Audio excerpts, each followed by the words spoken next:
Seriously? But, Mr. Morris, I don't understand, sir. How can you only be telling me this now? I'm afraid that there's nothing really I can do. I'm really facing a crisis. My hands are tied. But what about my film? Well, I'm afraid you have to come up with something on your own. Take it from me. Sometimes you just have to let things go. Same goes for this film festival.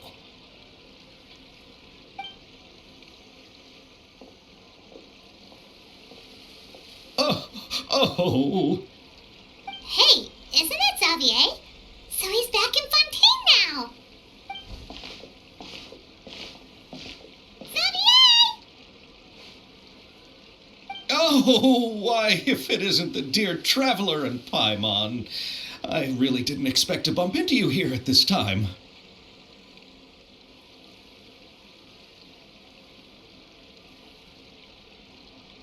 Well, I was doing just fine until I received some terrible news just now. The investor I was working with for my upcoming film has fallen upon some hard times and is no longer able to provide the promised amount of funds. Can't you just find a different investor?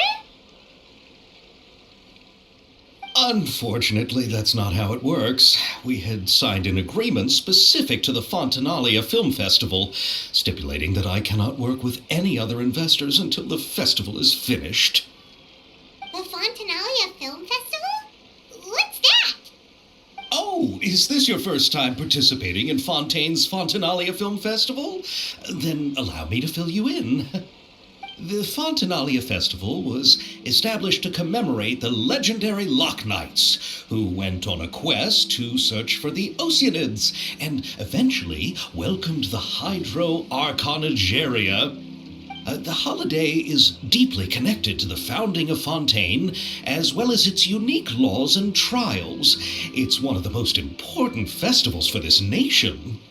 But what's with that weird expression on your face? It's like you're trying really hard to remember something.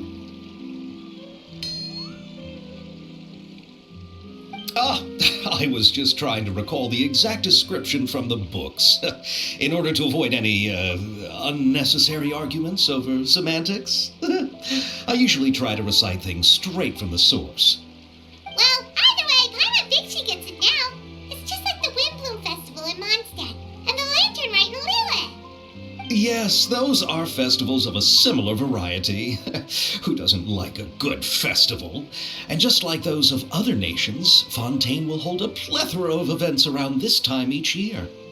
To commemorate the Loch Knights, people will imitate them by putting on special costumes, raising golden cups, and going door to door asking for pure water.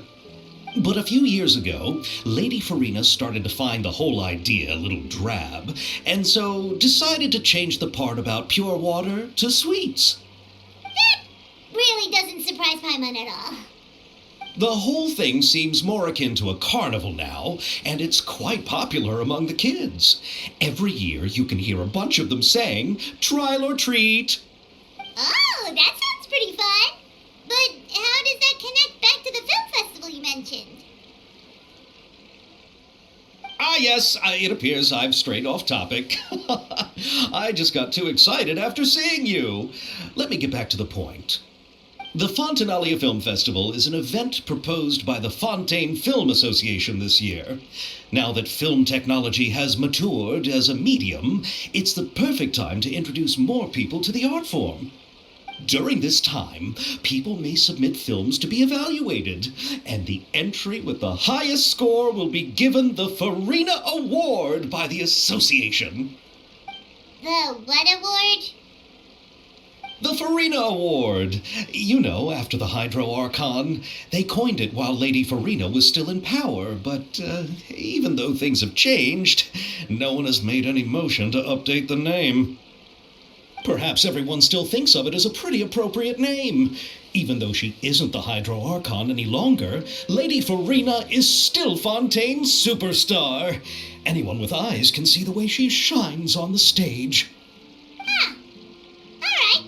Guess the name does work pretty well when you put it that way. Oh, but Who would have guessed there'd be an issue with the funding? How will I ever explain this to Miss Chiori? Not to say all the other actors who traveled all the way here from Inazuma. Chiori? Sounds familiar. Where have we heard that name before? Yes, that's her. I asked her to oversee the event's art direction, including the design of the actors' costumes and appearances. Oh, Paimon remembers now! Navia said that her clothes were designed by Chiori, and Kirara's outfit too! How to describe her? Well, she tends to be pretty direct and can be very forceful when it comes to dealing with people. The fashion world in Fontaine has dubbed her the Thundering Seamstress. Her remarkable designs have led many Fontainians to become very interested in Inazuma. Anyway, Chiori is acquainted with all the actors I've invited from Inazuma. Without her help, I don't think I would have been able to get such an international cast for the film. She really is a kind soul. Who are the actors from Inazuma? Do we know them? Why don't the two of you accompany me to the Aquabus station to welcome them? Judging from the time, the Aquabus should be arriving shortly. Chiori will be waiting to meet me there as well.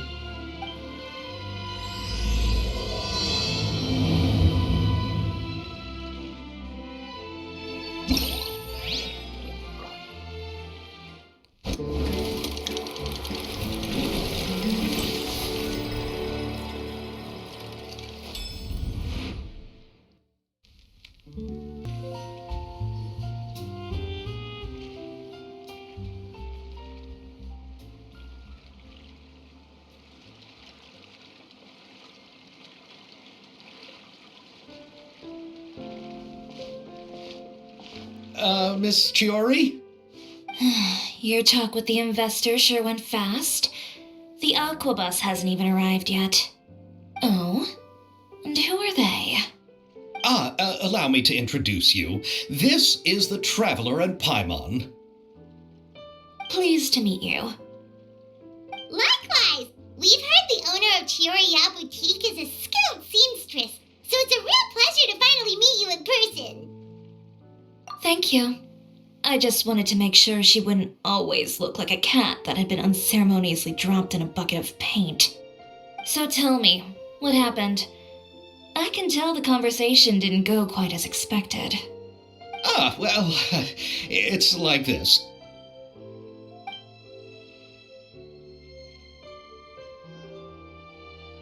Ugh.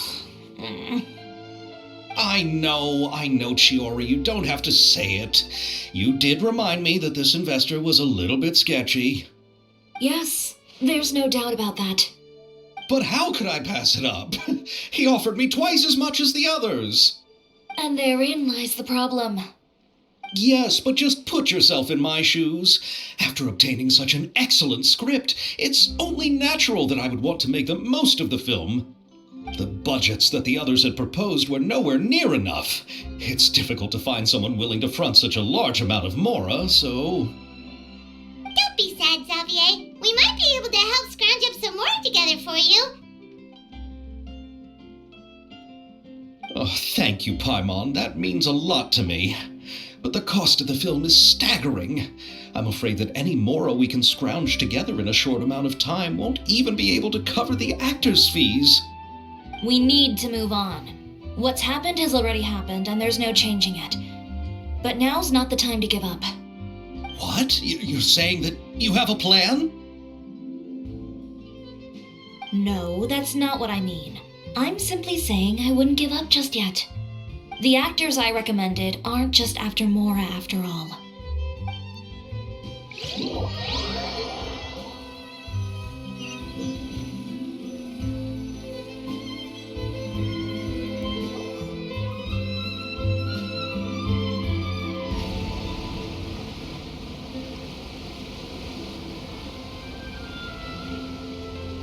Really?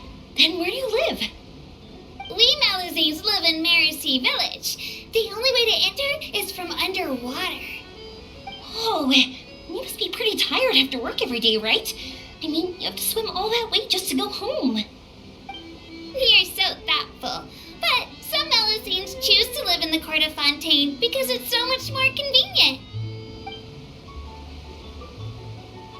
This is our stop. Oh, we've arrived, but I haven't even finished chatting with Abel yet.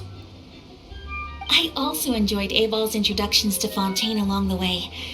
Everything you described was so clear and detailed that we can't help but want to hear more. Thank you so much. I'm usually working here on the Sakura bus, so I hope I'll have the chance to see you again. There are still many more places I'd like to introduce to you.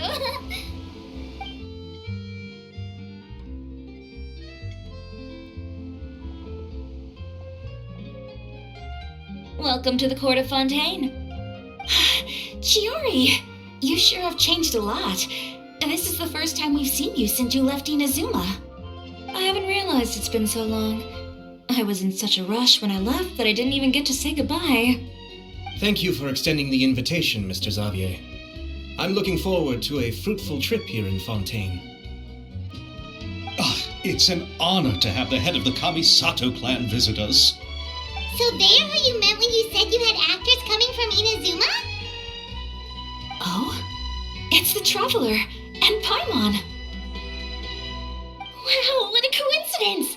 Ayaka and I were just talking about you on the way here. Are you also here for the film? We just ran into Xavier earlier and came over with him. But I'm not an actress. Sir Kamisato and Lady Ayaka are the real actors here. I'm just tagging along with Ayaka to have a good time together. About that, I mean, how was I supposed to contact you when I was making preparations for the film? I figured you were probably busy, and I didn't want to disturb you. So I could only keep you in the back of my mind while I sought other actors to play the lead roles in the film. I had been thinking about a surprise reunion with you during our trip here, but you still managed to surprise me first. Oh, so you all know each other already. My, what a coincidence. What are the chances everyone could be brought together here like this? Why don't we go to Hotel de Boer and catch up over a meal? I've already made a reservation. Huh? Did you reserve 2 spots for us too? Yes, of course, of course. I'll be sure to tell the boss to serve a few more delicious dishes just to make sure there'll be enough food. Very well. Then please, kindly lead the way, Mr. Xavier.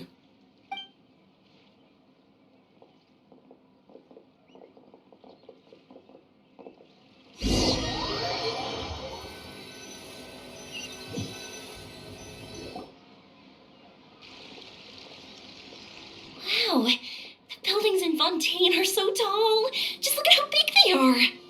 And there's the fountain that Aval mentioned earlier. It really is a magnificent sight. And look at that huge spinning sphere. Where does it get its power? Wait a sec. Could it be one of those clockwork mecha we've heard so much about? So this is what food from Fontaine is like. It sure is different from what we have in Inazuma. How should I describe it? It seems like you have to go through a lot more steps to make them. And the flavor has many layers too. Yes. When I first went to Inazuma, I actually thought the food there tasted a little too bland. It took some time for me to get used to it. Let's get back to the purpose of this trip for a moment, shall we? How have preparations for the film been coming along, Mr. Xavier? Well, I've already assembled most of the film crew, a lighting specialist, a prop manager, and a costume designer. I've also bought the copyrights from the novel's author. Oh, it's called The Two Musketeers, right? I read the script you sent me on the way here. The story is pretty good. Originally, I was planning to start filming as soon as Sir Kamisato and Lady Ayaka arrived in Fontaine, but I'm afraid I've run into a bit of a problem. Oh? What is it? It has to do with the film's investor, Mr. Morris. He suddenly informed me this morning that he's encountered some financial trouble and will be unable to release to me the amount of funding agreed upon. It's said that Fontaine's legal system is well developed.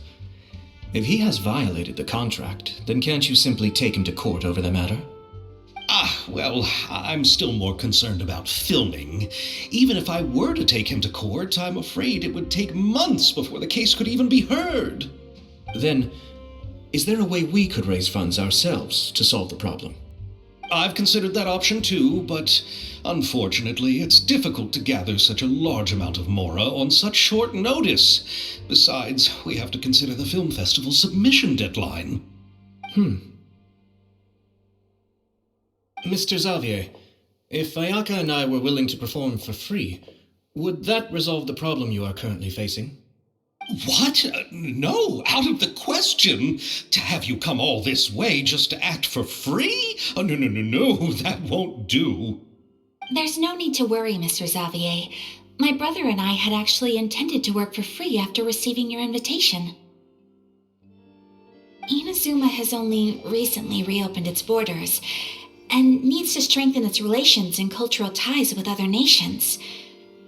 We didn't have many collaboration projects with Fontaine in the past, so we hoped this trip would serve as a good start for the future. Indeed. You could say that's the real reason why the Yashiro Commission agreed to come to Fontaine. I understand, but having you two act for free just doesn't seem right. Not at all.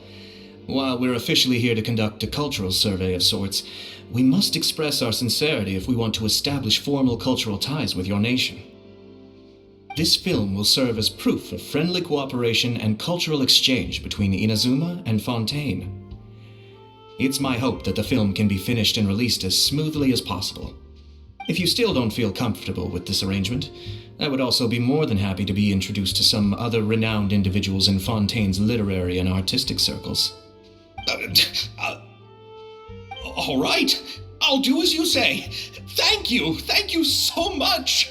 I'll make sure to cobble together enough mora now, even if it means selling my house, my camera, and every single family heirloom. Come on now, no need to go that far. I'll also help you out as a brand sponsor. Me too. Even though I didn't bring much more to spend on this trip, it's still better than nothing. You are too kind, all of you.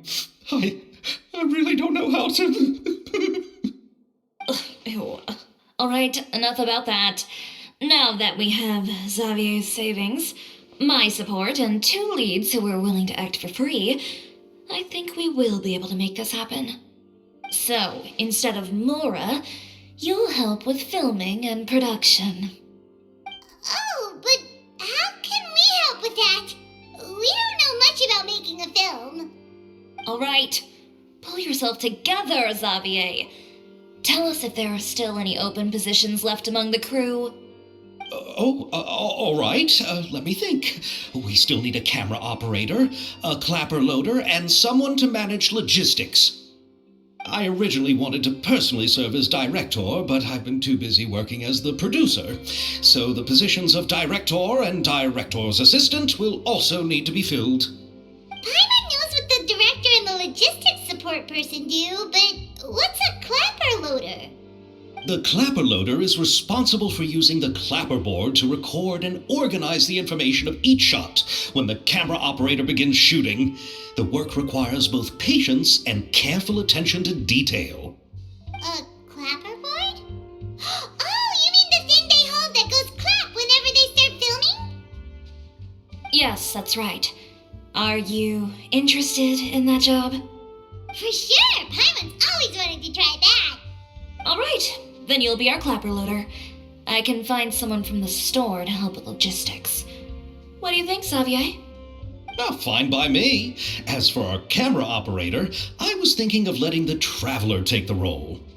Oh, she's great when it comes to using a camera. Paimon can't even count how many things we've taken photos of during our journey. Yes, that's also what I was thinking. I noticed the Traveler had an eye for photography and composition when we worked together previously.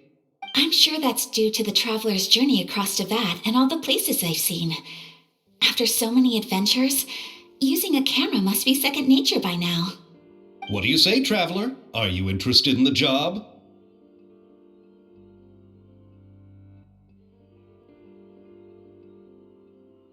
Thank you. It really means a lot to me. Come on, friend. Let me give you a big warm hug. So all that's left for us to find is a director and an assistant. Oh, me! I want to be the director's assistant. All we need to do is help the director, right? I can handle that. All right, then all we need is a director. Oh, all the well-known directors in Fontaine are probably also busy working on their own films these days. I'm not sure who will have time to help. Oh, Farina helped out a theater troupe recently by serving as an artistic consultant. She could be a good director, right? Besides, it's not like she has anything else to do right now. Farina? Do you really think Lady Farina would be willing to help us with our humble project? Isn't that the name of Fontaine's Hydro Archon? My brother has already informed me about what happened here in Fontaine. Yep, that's her. She helped out a theater troupe not too long ago, and now she's taking up work as a director. Well, I saw that musical. Her performance was perfect, and the storyboards were also excellent. Don't let her form or identity intimidate you. She's the best candidate we can think of right now. You'll never know until you give her a shot. fine. You're right, Shiori. I'll do anything for the sake of my film. Anything! Then I'll have to ask the Traveler and Paimon to show me the way to Lady Farina's residence. I just hope she'll agree to help. Do you need us to also come along? No, there's no need to trouble you with this. Besides, you've just arrived in Fontaine, and I'm sure there are many places you would like to visit. Just leave this task to me. It's part of my duties as the producer. Very well. Then we'll be waiting to hear the good news. I'll go with you. By the way, you might want to consider bringing a gift. And don't worry, we won't simply drop you off at Farina's place. We know Farina pretty well by now, so having some familiar faces there should help your chances. Besides, the whole thing was our idea in the first place. All right, then I'll start making preparations. As for the gift... A gift for someone who was once seen as the Hydro Archon. I wonder what she would like.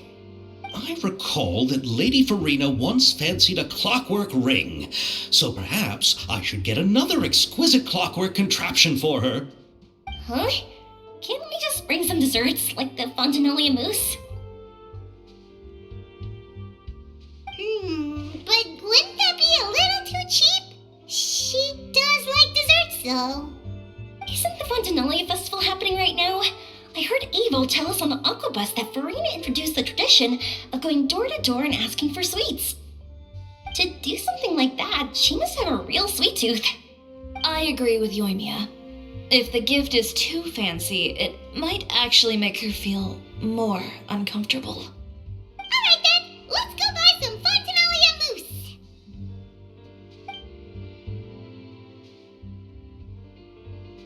But will that really be enough? We'll be asking her to do a lot of work, you know. You're right. We need to further sweeten the deal. Huh? You want something even sweeter than Fontinalia mousse? Yes, we'll need a gift that's sweeter than any dessert in the world. Well, what could that be? Your words of praise.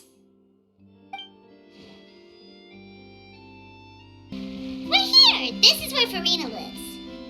Okay, I'll go knock on the door.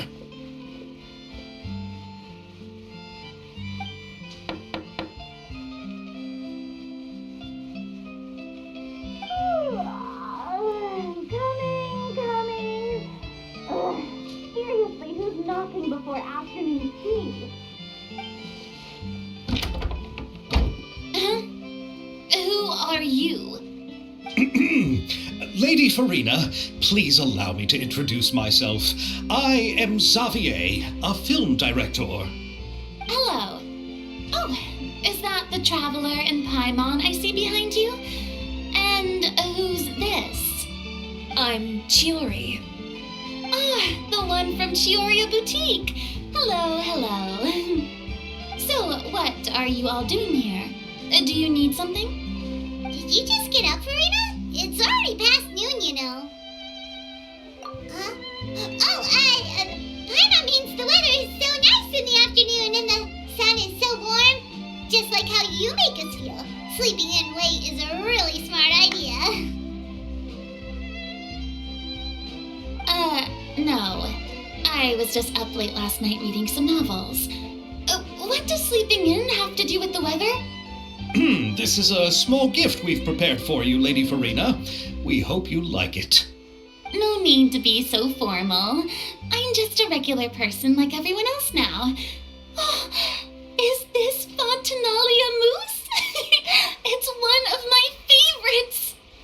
That's great! So, actually, there's something we need your help with. Given your renowned passion and understanding of drama, I would like to ask that you serve as the director of our film crew. Oh, but didn't you just say that you're a director? Yes, but for this particular project, I'm mainly working as a producer. Besides, I'm sure that your understanding of the performing arts far surpasses my own, Lady Farina. Are the Traveler and Paimon also part of the film crew? Yep, we sure are. Paimon's the clapper loader and she's the camera operator. Camera operator? That can be a pretty technical job, and it directly affects the final quality of the film. Are you really up to it? No, I'm not questioning your abilities. It's just that I've never really seen you use a camera before. Maybe you can come up with a test for the Traveler and see for yourself. If she can satisfy you with her camera skills, then you'd have nothing to worry about and can join the team. What do you say? You sure are getting better at rolling with the situation, Paimon. Oh, I do wish to see how skilled the Traveler really is with a camera. Alright, how about this? We'll work with what we have. I'll give you some scenarios and see if your work is up to my standards. Very good. It's essential for the camera operator to understand the director's vision. I'll make my decision after seeing your work. Are you ready? I have high standards, you know. Okay, grab the camera and I'll give you a scenario.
appears that you have more skill than I thought.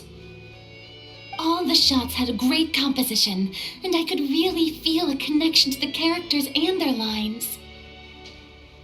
Yeah! Does that mean you agree to be our director, Farina? Did you think I would agree just like that? After our performance of The Little Oceanid, I've begun to make a name for myself again, you know. In fact, I've already had several troupes approach me for the Fontanalia Film Festival. Unfortunately, the scripts were all pretty boring and didn't pique my interest.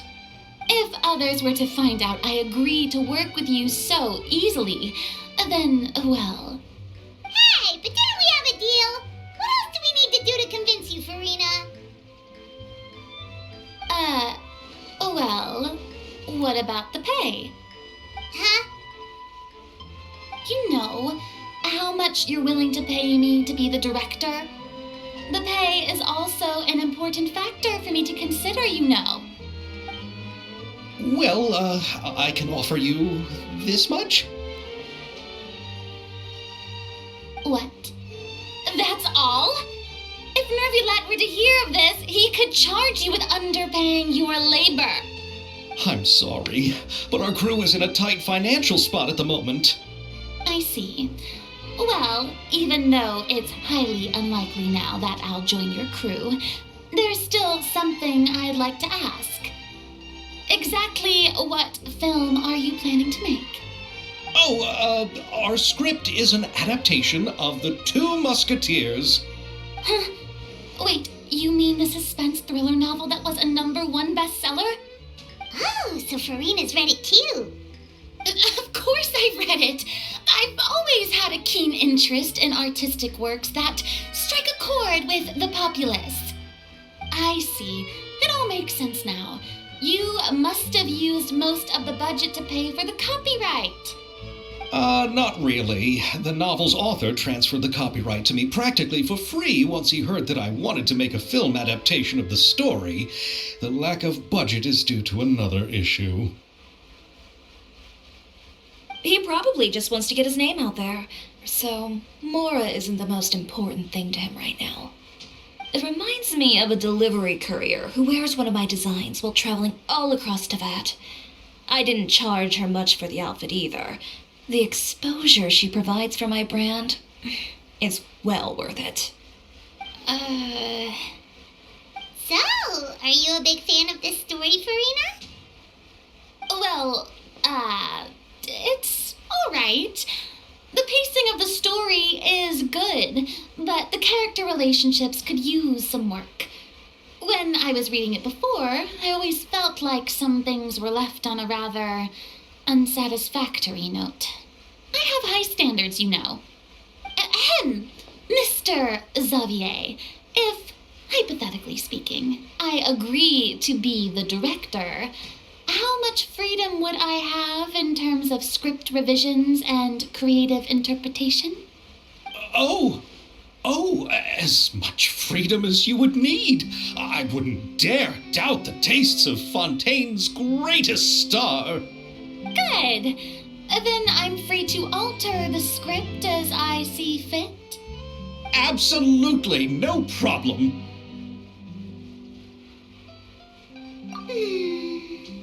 All right. It seems that your crew really can't go on without my care and direction.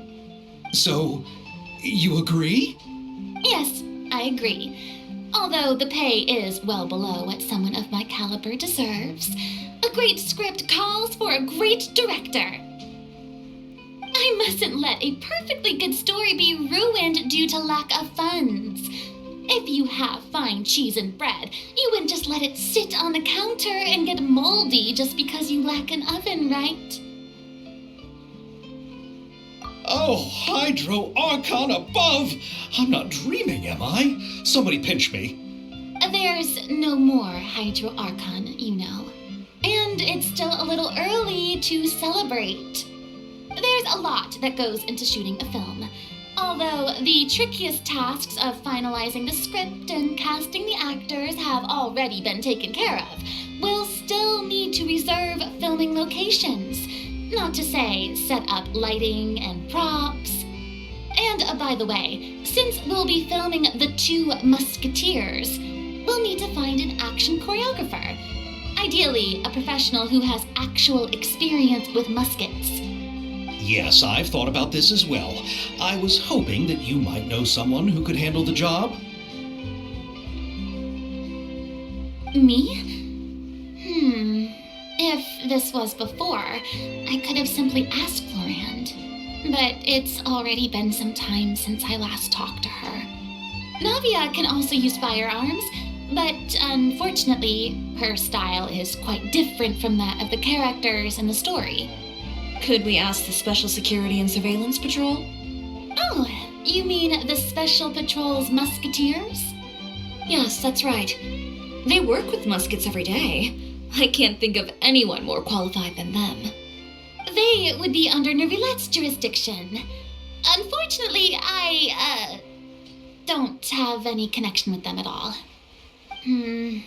So, in the end, we still have to start by talking to Nervulette. No need to go to all that trouble. I know their Captain Chevres. Oh, you do? Wait, Chiori, how do you know the captain of the Special Patrol's Musketeers? No particular reason. Running a business means dealing with some trouble from time to time, and she's helped me out on a few occasions. In return, I've helped her handle a few situations in which the Special Patrol couldn't get involved directly. So, we've gotten to know each other over time. So you're saying there's been times when the Special Patrol needed a fashion designer to handle a situation? Your work is becoming more and more mysterious. It'd be best to keep it that way. Anyway, enough about that. What do you all think about asking the captain to be our musket action choreographer? She sounds professional enough. She is a captain, after all. I have no objections. But I imagine the Special Security and Surveillance Patrol must be busy with their duties. Do you think she'd really have time to help with shooting a film? And then there's the issue of pay. Well, it just so happens that she's also not the kind of person that's just after Mora. As for whether she has time, I'll have to go and ask her first. Then I'll leave that to you. Macaroni's on sale today, so I've got to go. You can just tell me how things went when we discuss tomorrow's plan later. No problem. Having Farina join feels like a big boost to our team. Of course. Just wait until the day of our premiere. You'll witness the true power of my name in these lands. You'll be so glad I agreed to help. I can guarantee that even the standing tickets will be sold out. I'll be sure to ask some people I know to see if they'd be willing to act as extras. Seems like you're finally getting more comfortable with your own reputation now. I didn't ask for the Clapper Loader's commentary, Paimon. Then let's get going. I happen to know where Chevres is today. By the way, I'm curious. If my pay is so low, then what about our two lead actors? Didn't they travel here all the way from Inazuma? Actually, they told us that they see the trip as part of a cultural exchange, so they didn't ask for any pay. What? So is every person in Tevat who doesn't want money gathered here to shoot this film? Don't tell me Chiori isn't being paid either. I already knew Xavier from before, and he's also agreed to give my brand some good exposure. It seems the gods have really smiled upon you, Xavier. And that certainly doesn't include me, mind you.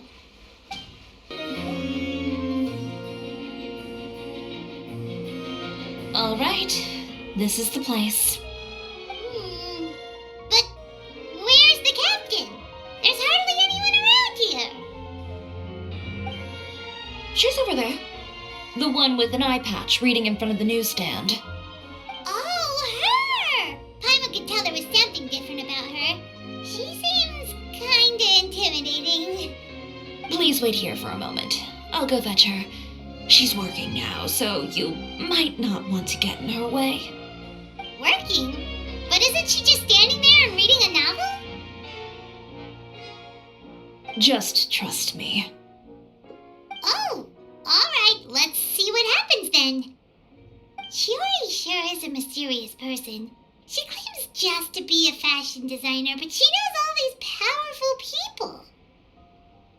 The court of Fontaine isn't particularly tolerant of visitors from overseas, so it isn't easy for a foreigner to promote their brand here. Even more so in the competitive world of fashion. Even a local like me just trying to make a film has to face all kinds of challenges. So I can only imagine what Chiori has been through to get where she is today. I'm sure that having more connections has definitely worked in her favor. Reading on the job? Detective novel. One main character? No, multiple. Branching storylines. I see. How's the plot coming along? One of the main characters is about to make a choice that will affect the rest of his life. I'd wager he's going to make the wrong choice. Any way to speed things up? There's something I need your help with. You know that doesn't depend on me. It all comes down to what the character chooses. Which is exactly why I'm here to help.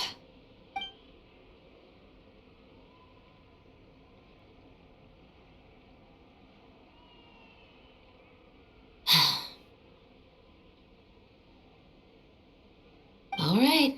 It appears he made the wrong choice in the end. Halt! Huh? What's going on? Hand over whatever you're holding. Oh, it's just a book. I didn't buy anything else. Then I'm sure you wouldn't mind letting me have a look. Excuse me, officer. I don't mind you standing around here, not purchasing anything, but I'd prefer if you didn't disturb my customers. It's bad for business, you know. Don't give me that act. You won't be able to get off so easily either. I am Chevraz, captain of Fontaine's Special Security and Surveillance Patrol. I will say this one last time. Hand over whatever you're holding at once. And before you do anything unwise, let me remind you that I'll have you on the ground before you can even think about making a run for it. All right. I'll give it to you. But please let me say something first. If there's any contraband in that book, then the shopkeeper here is the one who slipped it in. I don't have anything to do with this. Why, you trying to leave me on the hook, huh? You were the one who said you wanted it. Save it for the interrogation room. Take them away, Letelier.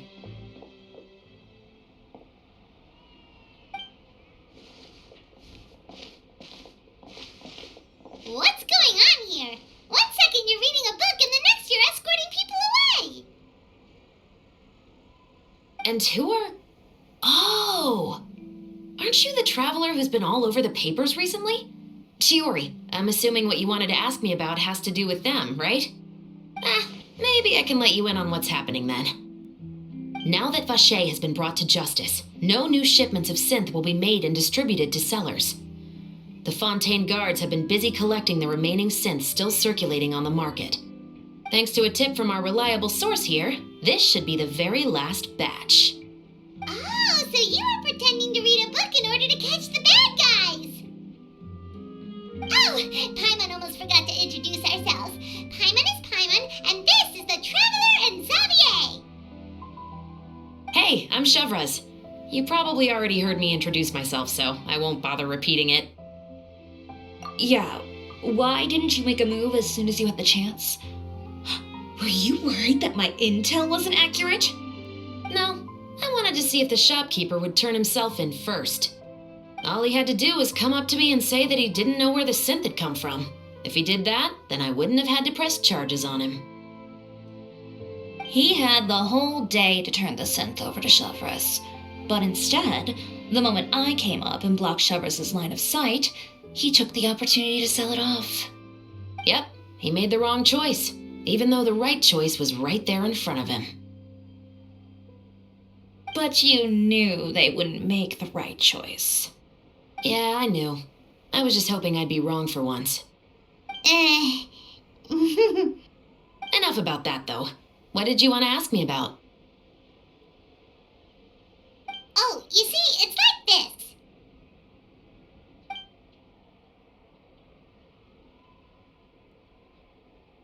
The two Musketeers.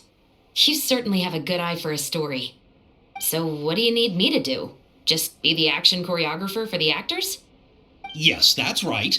I want to make sure we get all the details right. I want the actor's posture and understanding of firearms to be as realistic as possible. However, I'm afraid this work will require a bit of your time, since you'll have to be present whenever we're filming. Also, as for the pay... No need to say any more. I'll join. Huh? Just like that?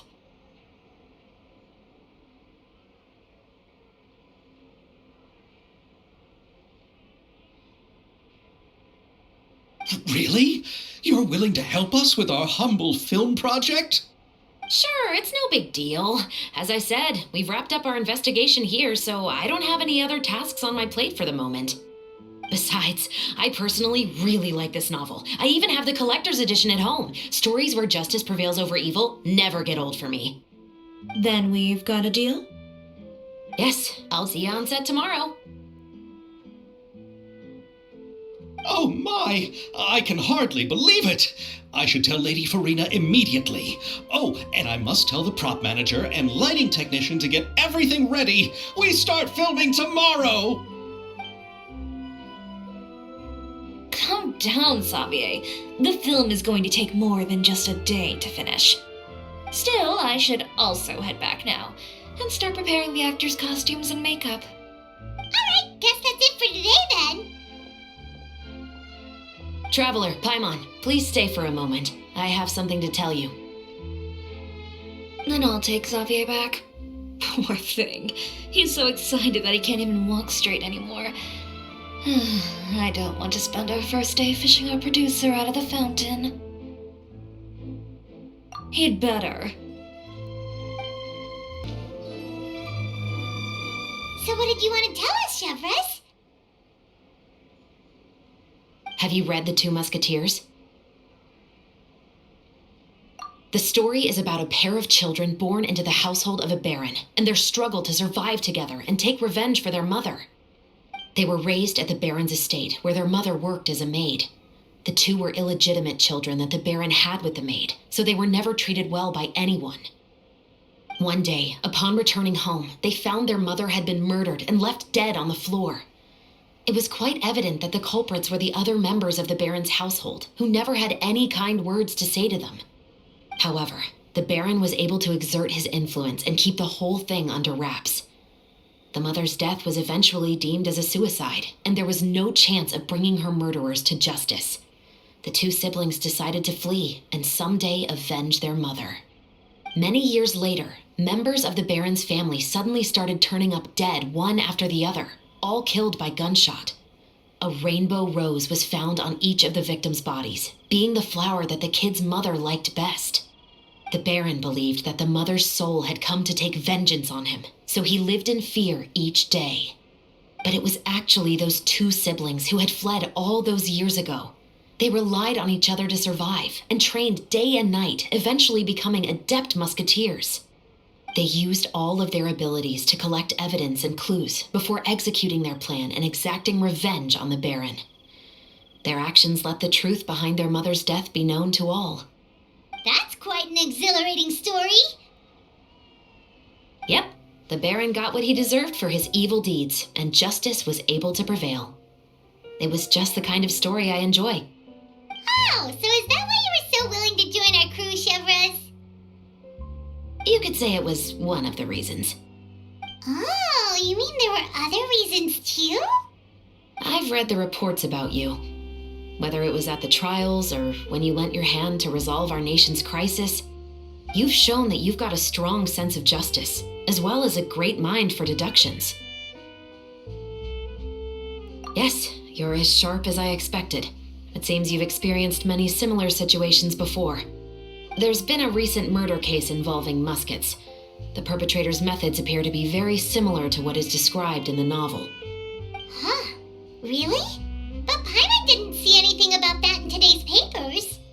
The Marechaussee Phantom hasn't yet released any information to the public because the investigation is currently at a standstill. The murderer is extremely cautious. A murder involving firearms? But not that many people use those in Fontaine, right? Impossible.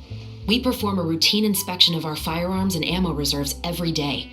If one of the weapons had been fired, it would stick out like a sore thumb. Besides, I trust the members of my platoon. However... Well, that's all I can disclose about the case today. Huh? What do you mean? I hope you all can go back and get some shut-eye. You can decide tomorrow whether or not you'd like to join the investigation with me. I'm aware this might not be the ideal time to add more to your plate, but the more capable people we have, the better the chances that justice will prevail. Carrying out investigations isn't actually supposed to be our responsibility. Our job is to apprehend the perpetrators. Finding them is really up to the Marechaussee Phantom. You could say I'm taking part in the investigation out of personal interest. I don't want people to see Muskets in a negative way, and also, I'm concerned about the similarity between the crimes and the story. You mean they might be connected somehow? I suspect so. Just to make myself clear, this is not an order, nor is it a deal of any kind. It's a request, nothing more. If you two have any interest in the case after we finish filming tomorrow and are willing to assist me, then I would be most grateful. What do you think, Traveler? Yeah, you're right. Paimon's getting a little tired, too. We've really been hustling all day. You'd better head back and get some rest. It's good to keep a calm mind, especially when you're about to make an important decision. Otherwise, when the moment comes, you might end up like that shopkeeper and not even realize that the right choice is right there in front of you.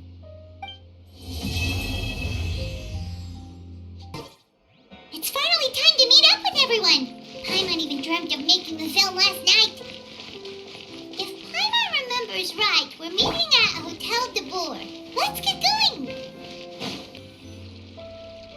Ayaka, Yoimiya, you're already here. Good morning. Xavier said yesterday afternoon went well. Yeah, and how about you, Ayaka? What were you up to yesterday? After we split up, Ayato went to see Udex Nervillette at the Palais Mermonia. I was originally thinking of going with him, but he said he could manage it himself. He told me to go see the sights around Fontaine and to enjoy the local culture. So I rode the aquabus with Yoimiya and visited the opera house on Aranias Island. Yeah, you wouldn't believe what we saw there. 2 mechanical puppets that were dancing together. You've already seen them, right? Yeah, those two. Amazing, aren't they? We sat and watched for quite a while. It was mesmerizing, like we could keep watching them forever. Oh, it was the same for us the first time we saw them, too. Afterwards, we went swimming at the beach. Well, diving, to be exact. It was the first time I ever breathed underwater. I held Ayaka's hand and we counted down together. 3, 2, 1, and then splash! We were beneath the waves.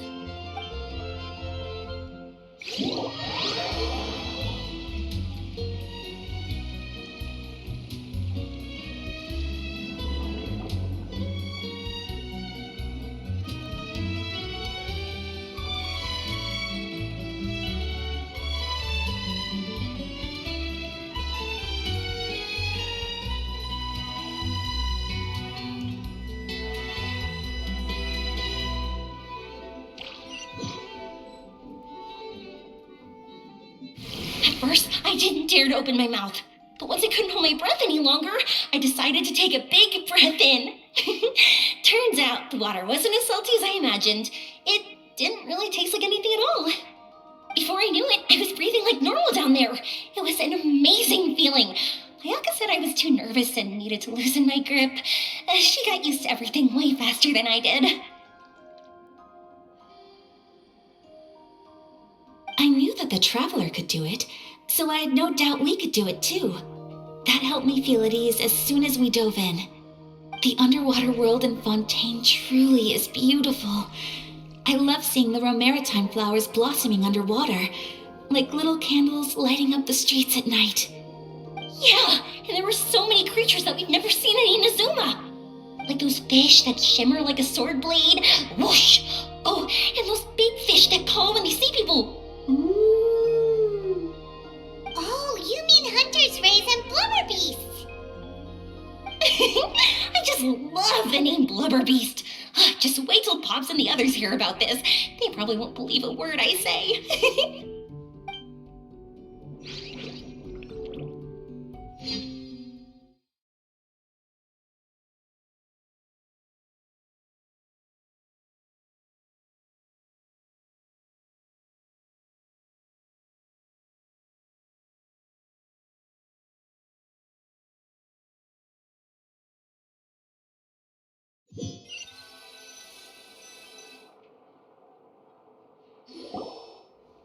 Yoimiya was down there for quite a while. It was dark before we finally rode the aquabus back to the city. I figured she'd want to sleep in today. Yeah, even I was worried I wouldn't be able to get up. I still felt like I was drifting in the waves when I went to sleep last night. But as soon as I woke up today, I remembered that we'd all be shooting a film together, and I was ready to go. Speaking of the film, where's everybody else? My brother and Xavier were speaking to the restaurant owner about using the place as a filming location. They should be here soon. As for the others, we're here. Please excuse my tardiness. I just finished the Special Patrol's 6-mile morning jog. Wait, 6 miles? I'm so tired. I heard you all chatting, so I decided to come down.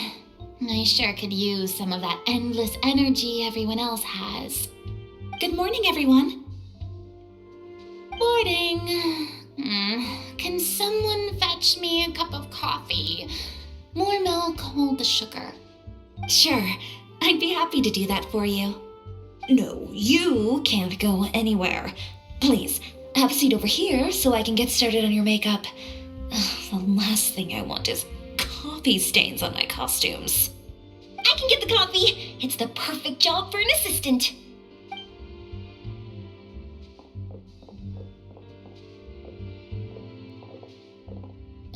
So much energy. Seriously, what's her secret? Oh, Yoimiya's always like that. But you sure look exhausted, Farina. It's because you're not used to waking up so early, huh? Of course not. I spent the whole night reading the novel from cover to cover, marking sections that either need to be omitted or adapted. Wow, Paimon didn't expect you to be so thorough. Well, I was the biggest star in all of Fontaine after all. It takes more than just a pretty face to earn a reputation like that. I know how to get serious when the situation calls for it. I went all out when I was acting as an Archon, so why wouldn't I do the same for my own life? Here's your coffee, Director Farina.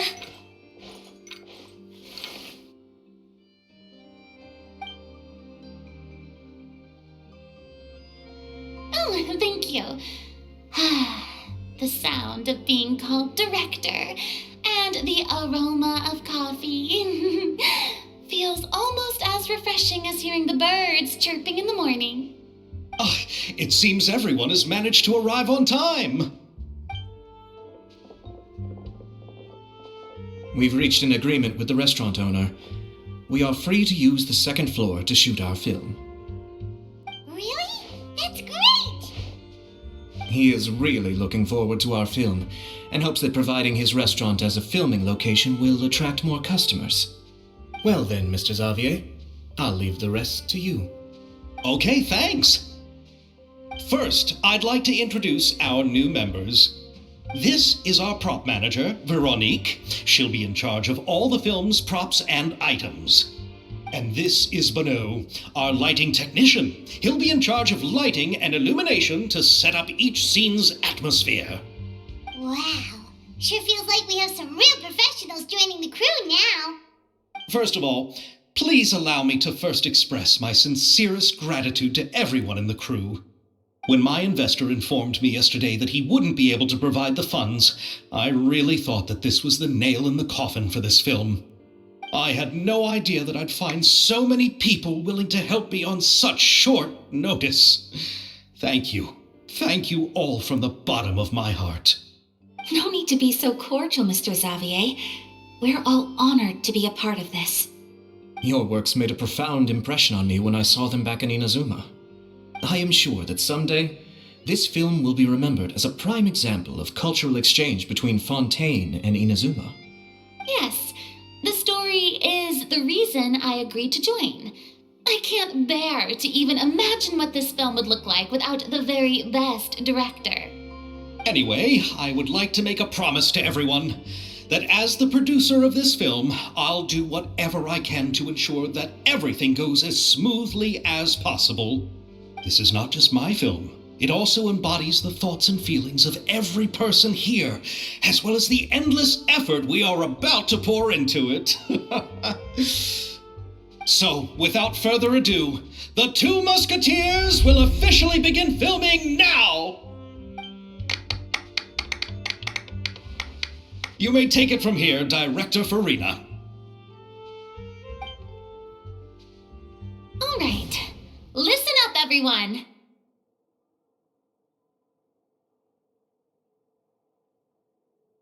The first scene takes place when the two young musketeers are living at the Baron's home, still unaware of all that is about to happen to them. We'll need props and lighting to set the scene. Our lead actors can go get their makeup done, and extras, please take this time to go over your positions. Whoa, seems Farina's really kicking things into gear as the director. Is everyone clear? I don't want anyone traipsing around the set like umbrella finches. All right, cameras will start rolling as soon as the set is ready.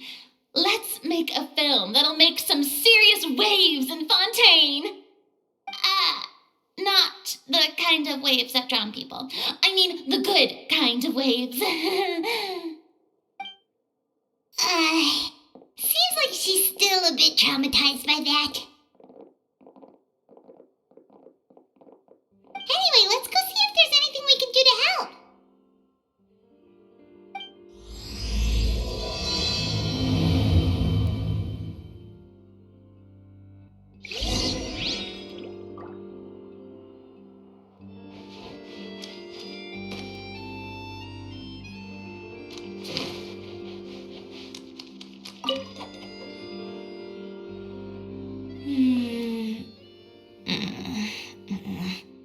Ayaka has mentioned you to me before. She said that you two were great friends when you were kids. No talking. I'm thinking about how to do your eyeshadow. Ah, yes. To help me really look the part. To achieve a more young and naive look for this scene. Are you saying the wrinkles around my eyes are too deep? You just have too much of a calculating look in your eyes. You sure don't mince your words. It seems you really haven't changed much. Quiet.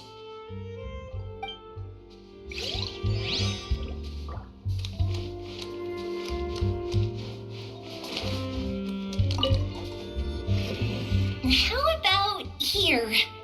A little more to the left. You got it.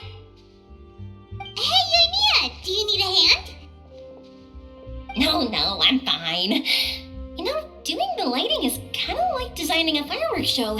It's interesting to imagine what kind of atmosphere the lights will create. I heard that the Traveler will be operating the camera and Paimon will be the clapper loader, right? Those roles are just perfect for the two of you. Really? Is that because it'll be easy for Paimon to hold the clapperboard while flying? Well, sure, there's that, but that's not exactly what I meant. I just think that after all your journeys together, you two must have developed a super close bond and just naturally know how to work with each other. If I'm not mistaken, the director will want the cameras rolling as soon as the clapperboard goes clack. Oh, I see. It's amazing to see the magic behind filmmaking. Yoimiya, we need lights over there, too. Oh, on it!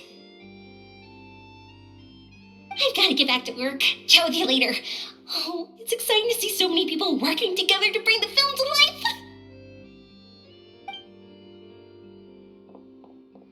Seems like Yamiya's really getting into it.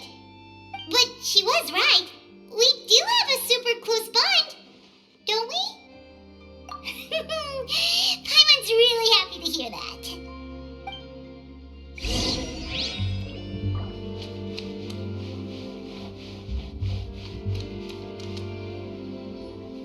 So, this is a real musket?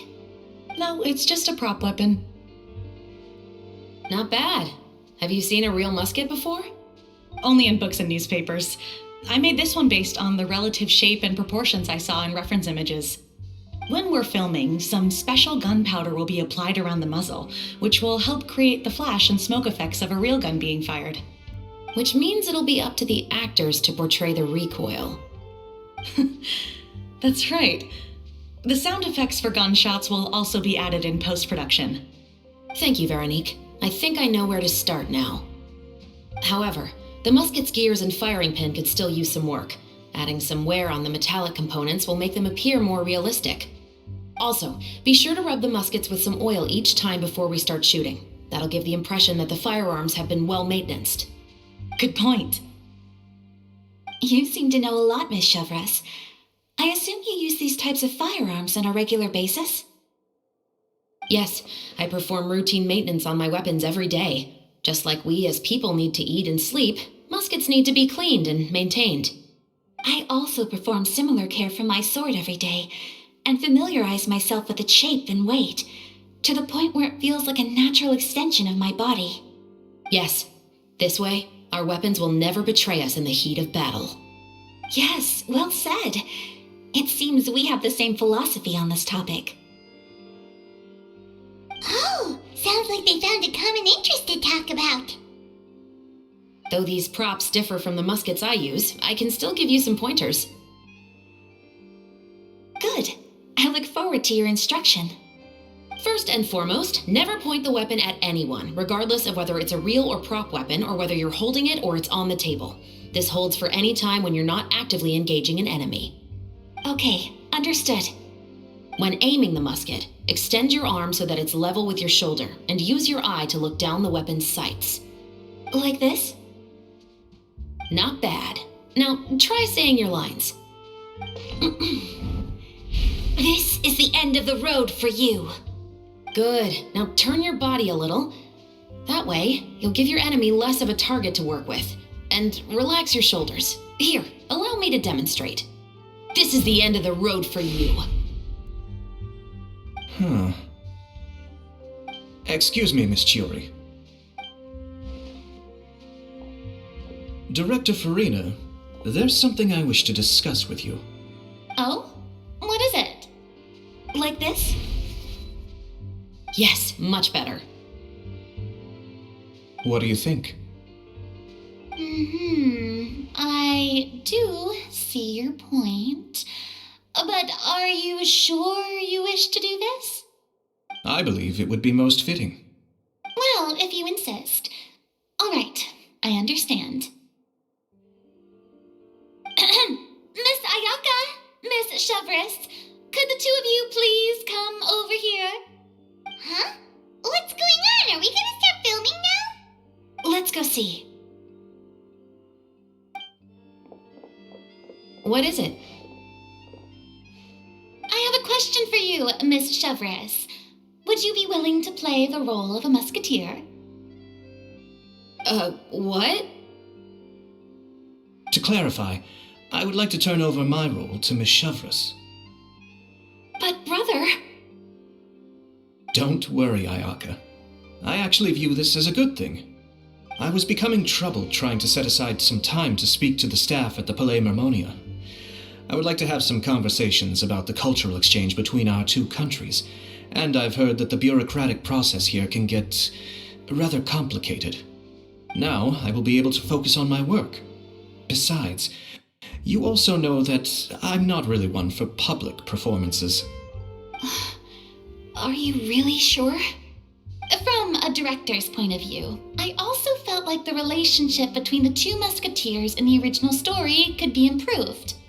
The older brother in the story plays the lead role with his overbearing character, but this caused causes his character to overshadow that of his sister, and the theme of the two supporting and relying on each other isn't conveyed very well.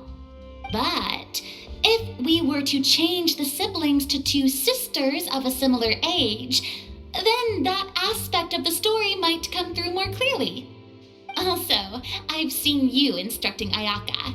That cold and dignified personality is exactly what we need for the older musketeer.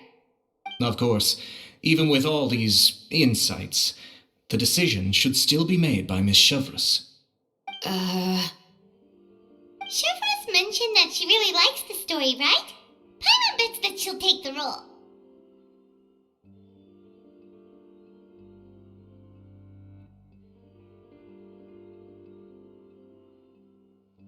All right, I'll take the role. Good. It's decided then. I'll get started on making edits to the script. We'll also need to make some immediate adjustments to the lighting, props, and costumes. Oh, I have a feeling that our adaptation will be even better than the original story. You're doing a great favor for me, Miss Chevreuse. You have my gratitude. Don't mention it. I like this character, so if anything, I should be the one thanking you. Well, since my brother is the one who brought up the idea, I suppose there's no need to worry. Let's go, Miss Chevreuse. I look forward to working with you. Please, just call me Chevreuse.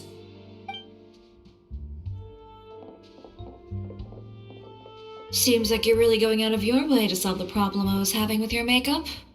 Surely you jest, Chiori. I assure you that I was mostly motivated by a desire to spend more time on formal business. Oh, come on. You really think I'd buy that?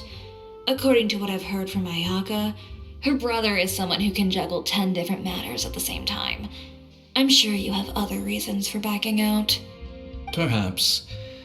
Ayaka always said she wanted to go out and see more of the world just like the traveler. But I feel that she needs not only to see other nations, but also to make some different kinds of friends. I think it would be harder for her to make new connections with me constantly by her side. I would like to give her some space. All right, go on. Spoil her some more. Ayato, it's too bad you're stepping down from the role. Paimon really wanted to see you act as a musketeer. No need to poke fun at me. I'd wager that you also felt that I wasn't the best candidate for the role. It's a little hard for Paimon to imagine you saying those lines. Yes, I've made an appointment to meet some people from the Palais Mermonia. Now, I will have some more time to prepare. Traveler, get the camera ready. Paimon, get the clapperboard. Actors, to your positions. We're about to start shooting the first scene. Go on now. And please take good care of Ayaka. Yep, don't worry. Thank you. I look forward to seeing the film when it's finished. All right, now that we're all here, let me help set the scene for everyone.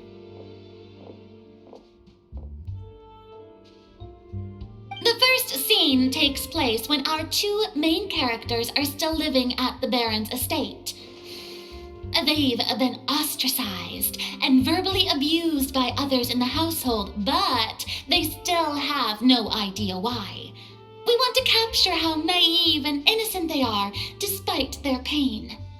Chevreuse will be playing the role of the older sister, Tulip, and Ayaka will be the younger sister, Iris. Be sure to get close-ups of the main characters at the right moment. Silence on the set! Lights! Camera! Action! Let's go! Tulip, Mother's been out for quite a while now. Perhaps she went to pick some flowers on the way home. You know how she loves flowers. Iris, Tulip, I'm home. Mother, you were out for so long, we were beginning to worry about you. I'm sorry, but I'm back now, safe and sound. Here, I brought your favorite treat, apple turnovers. Mother, what are those bruises on your hand? Huh? What bruises? Oh, I must have bumped into something while I was working yesterday. But I didn't notice them this morning. Then perhaps they're from when I accidentally tripped when I was out just now. By the way, did you have fun playing at home? What's the matter, Iris? Well, we've realized that no one really wants to play with us. They even took Iris's doll and spat at us. And they even called us names. They said we were... Shh. It's all right. Don't worry. It doesn't matter what anyone says. Don't listen to them. No one can define you with such words. You both have wonderful lives ahead of you. Just like your names. You will both blossom like beautiful flowers. Maybe your time to blossom hasn't quite come yet, but one day, you two will bloom more beautifully than anything else. Don't let the soil you're in now ruin your future beauty. Understand? My dear daughters.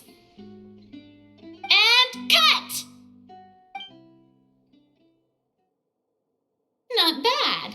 The actor's emotions were all on point. Let's keep that take. Also, if our clapper loader could avoid shouting at the start of the scene next time. Oh, got it. Great. I was a little worried that my nerves would get the better of me. What about you, Chevras? I felt fine. The lines weren't too difficult at all. Seems like Farina must have adapted the role nicely. You two were great. I couldn't tell it was your first time acting in a film. You should have more confidence. Thank you for your encouragement. Positions, everyone! We'll move on to the next scene after we try a few more camera angles.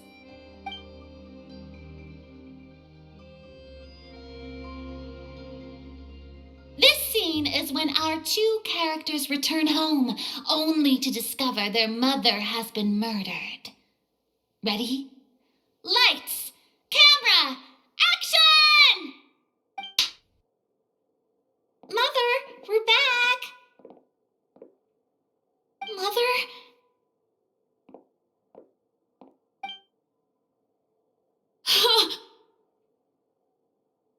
What's wrong, Tulip? Iris, stay away! Huh? Why? What's... Mother! Mother! She's...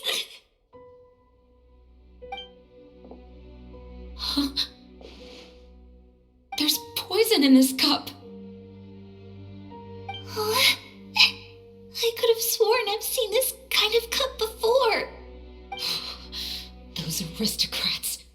They didn't even try to cover up their actions.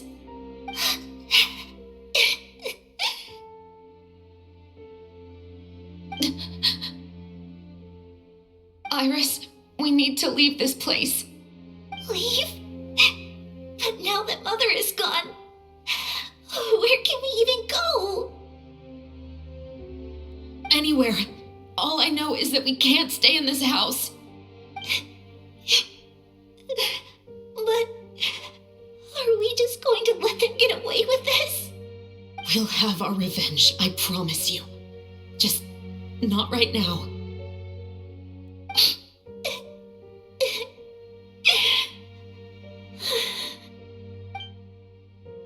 Come on, let's go. No, wait. We can't just leave Mother here like this.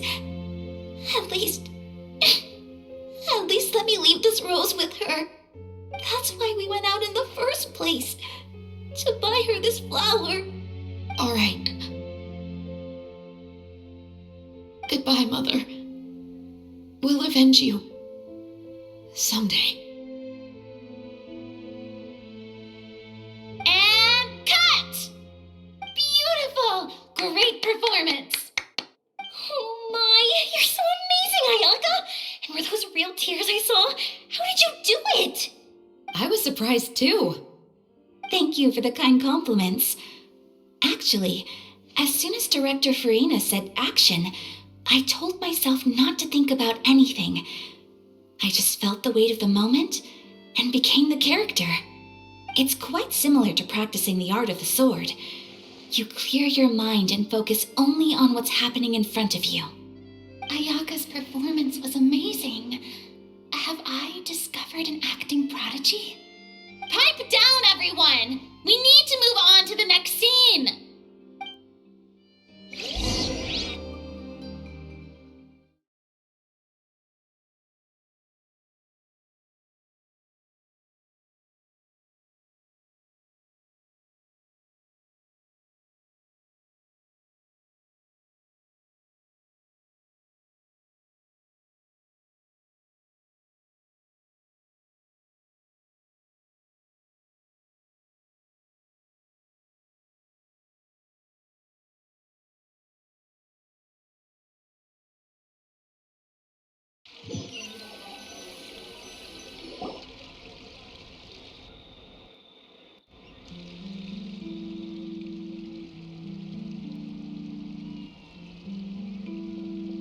Huh?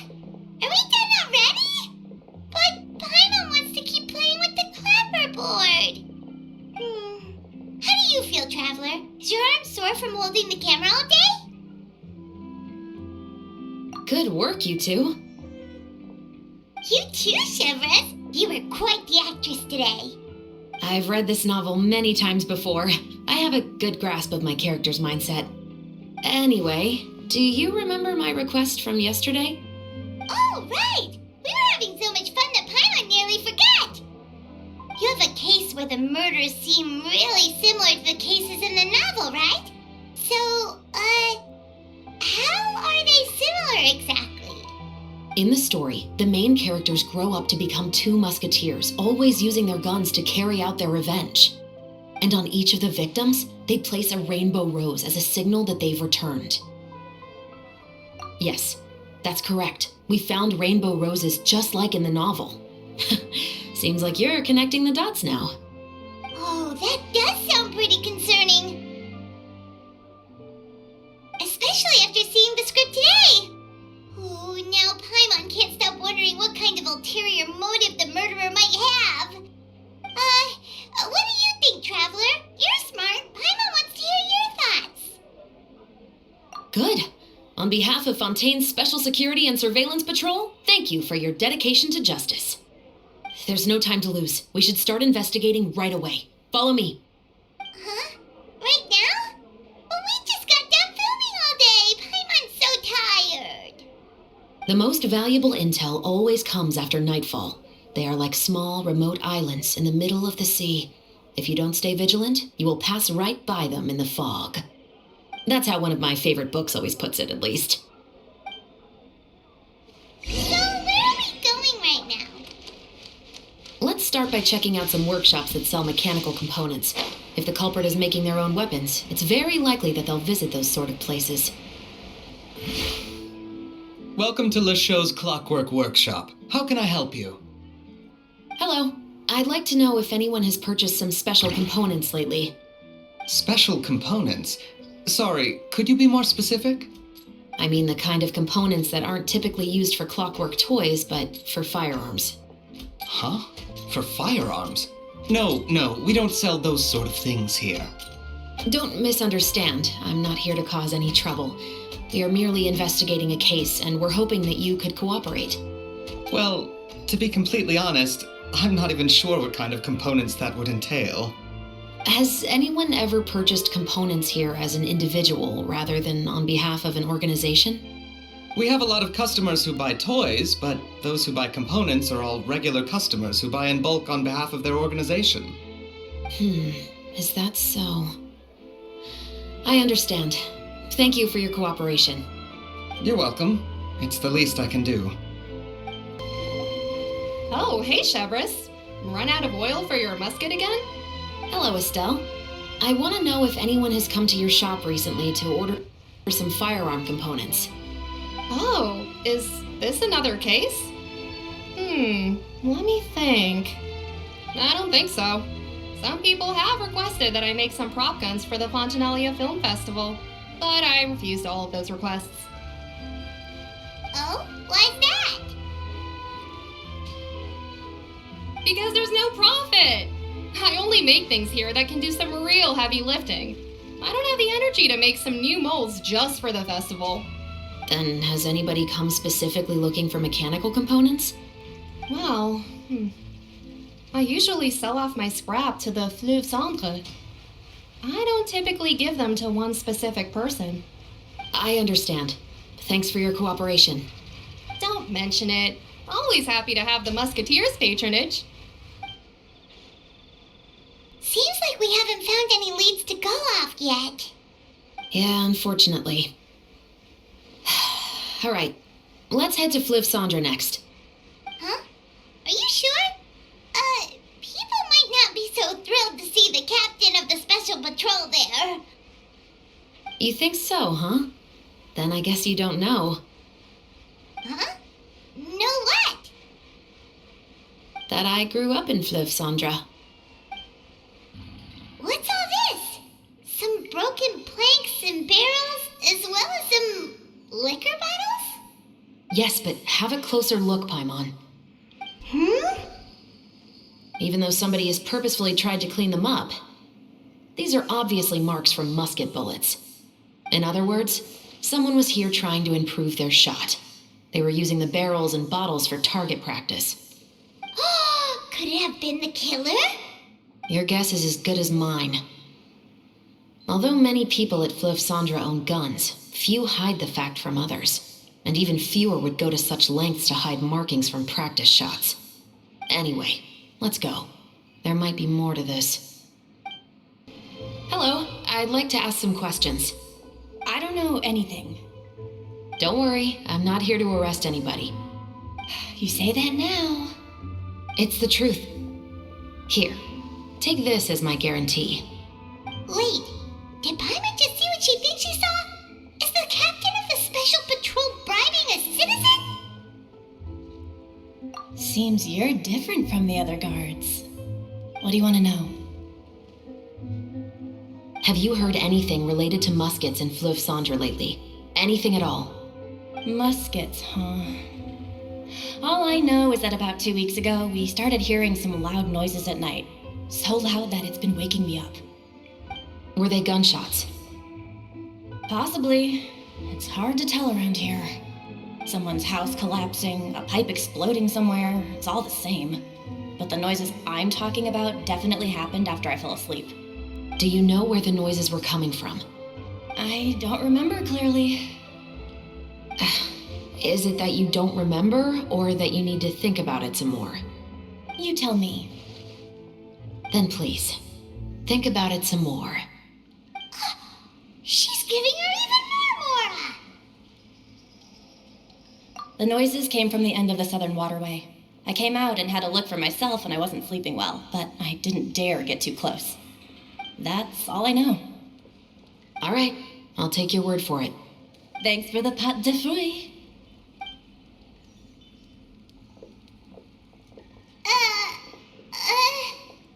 No need to be surprised. I grew up here, remember?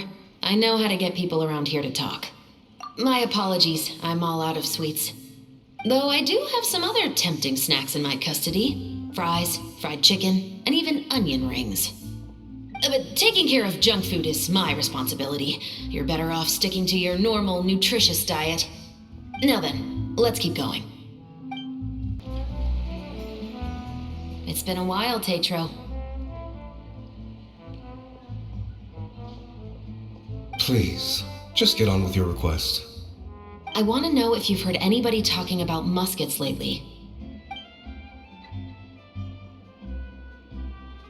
Information isn't free, you know. I've heard that bandits have been extremely active in the countryside recently, and they've been affecting the delivery of goods to Poisson. I can allocate some more manpower to help out with that problem. What do you say? You're still as helpful as ever. One of our men got drunk at dinner about a month ago and lost his gun. 3 days later, it turned up in the corner here. What's weird where he put it, right? This is Fleuve Cendre, my friend.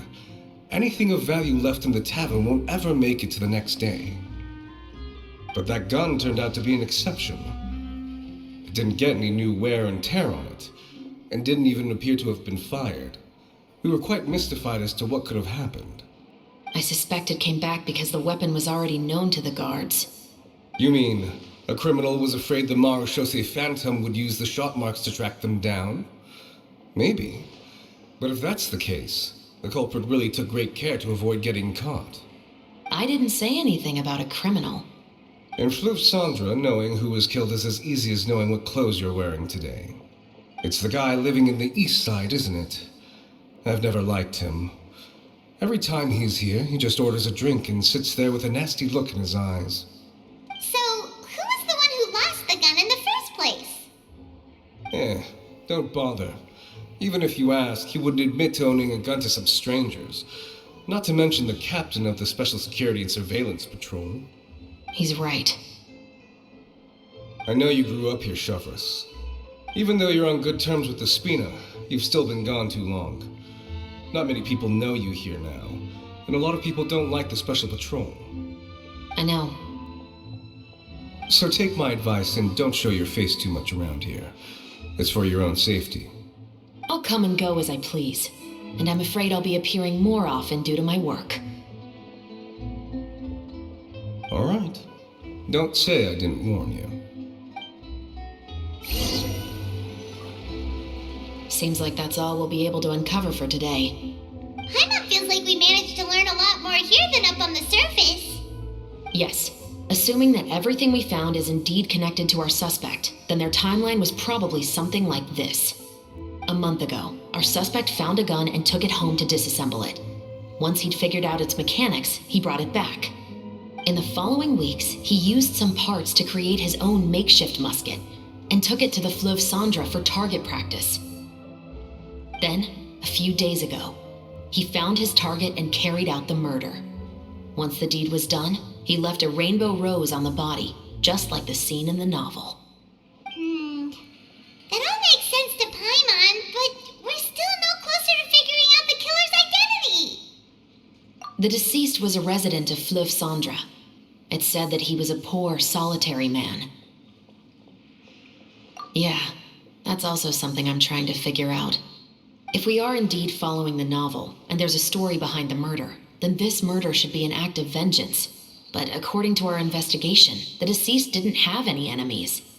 He was no saint, but no one's heard of a rival who hated him enough to shoot him dead, much less care to leave a rose on his body. What message is the killer trying to convey, and to whom exactly? We've thoroughly investigated that possibility. He claims to have spent the whole day at the Opera House on the day of the murder, and the staff there have confirmed his account. Okay, so he has an alibi. Not only that, he lacks a credible motive as well. He has a family of his own, and both of his parents are still alive. I've looked into his records. He was adopted at the age of 6, and all the proper procedures were followed. There are also records of him at an orphanage before then. In the story, the mother of the 2 musketeers was murdered after the children turned 10. Of course, he could have changed the children's ages, but I don't want to assume anything without evidence. More importantly, I've also had a chat with him in person. He didn't seem like the kind of person who would pull the trigger to kill a man. Then, what should we do now? We have all this new information, but it doesn't help us move forward. Investigations take time. I didn't expect us to catch the culprit in just a single day. How about this? Let's spend the next few days filming with the crew. We can continue the investigation once we're done with the film. I'm sure that given time, new leads will present themselves. Wait, but weren't you saying Intel is like small, remote islands in the middle of the sea just a moment ago? Wouldn't you just miss them if you were to stop looking? Ah, but the book had more than one reference to the islands, Paimon. Oh? What else did it say then? As long as you spend enough time sailing through the fog, you'll eventually come across an island.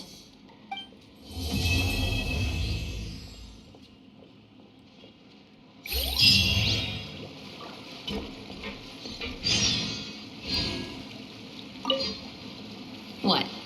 Never thought that the captain of the security and surveillance patrol could come from the Fleuve Sandra?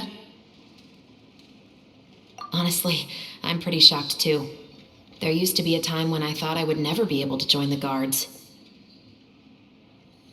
But as long as you can distinguish yourself through your accomplishments and skills, you'll eventually be recognized for your worth. If you look at it another way, my life at Fleuve Sandra has actually taught me a lot of valuable skills. Skills like how to barter with criminals or how to think in their shoes. Of course, I'd appreciate it if you could keep this a secret between us. It's filming time again! Our schedule is jam-packed for the next couple of days, too. We've got so many different locations and sets to cover. Anyway, let's head out and meet up with the others.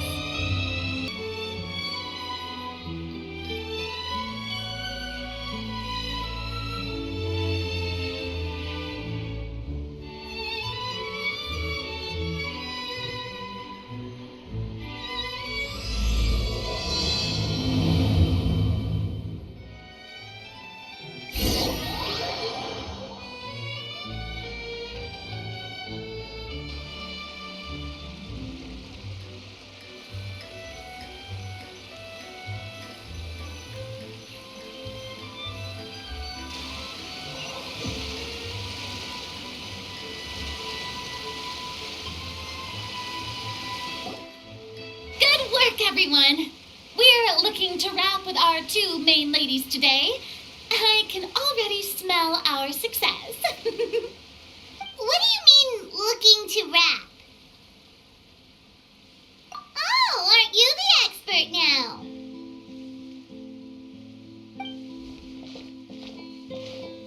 This upcoming scene is the two Musketeers' final confrontation with the Baron. There will be quite a bit of action, but no choreography beyond what we've already rehearsed. Anyway, get ready. Lights, camera, action! The view is beautiful tonight. It reminds me of that fateful night 10 years ago. And now that I've said it, I can even make out the faint fragrance of herbal tea in the air. Enough, villain! It's time that you pay for the death of our mother! My dear Iris, have you forgotten your manners? How can you speak like this to your own father? I'd sooner swallow all of my teeth than call you father. What did I expect? Seems the daughters have turned out to be just as obstinate as their foolish mother. In this world, mora and status is everything. She thought she could blackmail me using her children and force me to grant her recognition and concessions? Ah, how naive can a woman be? Mother never asked a single thing of you. All she wished was for us to live a peaceful life, just like the others. It was you who personally brewed the poison of prejudice and sent Mother to her death. Compared to that deadly poison, the 2 bullets that will soon pierce through your heart will be like sweet mercy.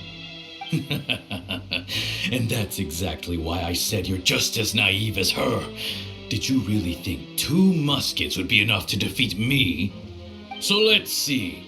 What is stronger, mora and power, or the 2 muskets in your hands?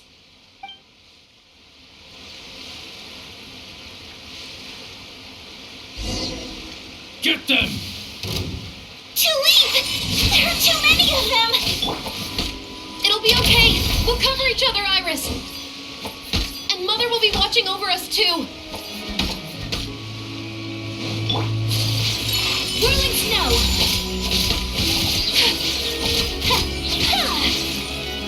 Sakura swirl!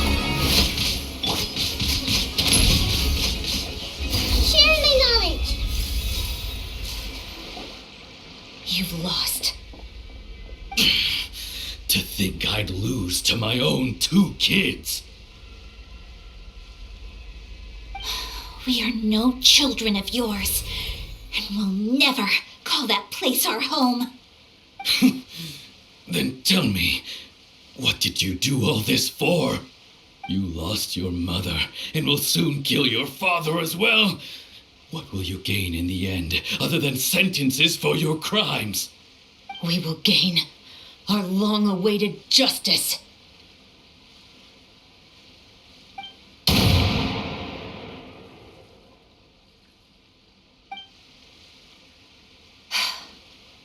It's over.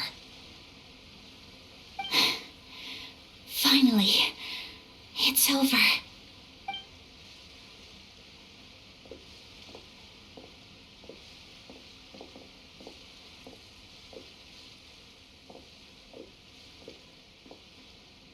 So, where will you go now, Tulip? I'm not too sure, Iris. Maybe somewhere with lots of flowers? After all, Mother always did love going where the blossoms were. What about you? I want to go visit Mother's grave. Yeah, that's not a bad idea. Huh? Tulip, look! What is it? It's Mother's favorite, the rainbow rose. Look, it's blooming again.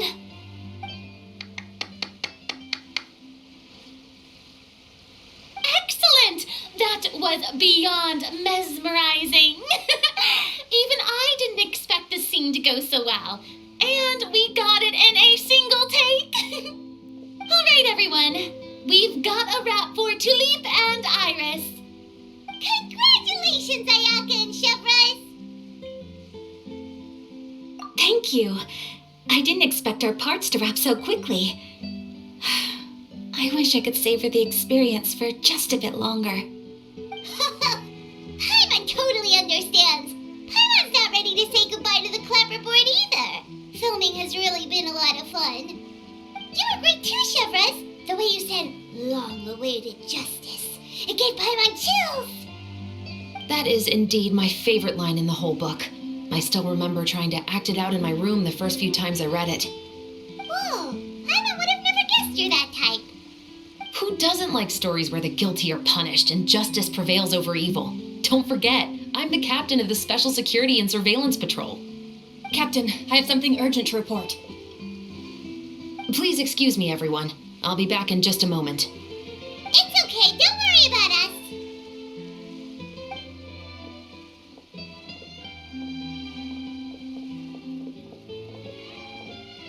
Oh, was she whisked away by work already? I was just about to tell her how great she did. It seemed like some urgent official business. Then perhaps we should thank the stars that we were able to wrap both of your parts so quickly today. Switching around the filming schedule would have been a real pain. Anyway, I actually came over to let everyone know that we're all done for today. You can go home and get some rest. And one last thing, Miss Ayaka. Your acting skills today were immaculate as always. Are you sure you won't consider taking up full-time acting? See, I just happen to know this great troupe that's still looking for a lead actress. Thank you for your kind words, Director Farina. Unfortunately, there are still many matters that I have to take care of back home at the Yashiro Commission. I cannot remain in Fontaine to pursue an acting career. Nevertheless, I will make sure to treasure this incredible opportunity in my heart. Oh, that's a shame, but I understand. Just let me know if you ever change your mind. I believe it's also about time for me to take my leave. But hopefully I'll see you on set over the next few days. Even though my part's wrapped, I'd still like to swing by and help out the crew. See you tomorrow, Traveler and Paimon. Yep, see you tomorrow. Well, what should we do next? Maybe we'll go investigate the case some more with Chevres today. Traveler, Paimon, please come with me. Huh? Where are we going? You could say that our ship has finally chanced upon one of those small, remote islands of intel.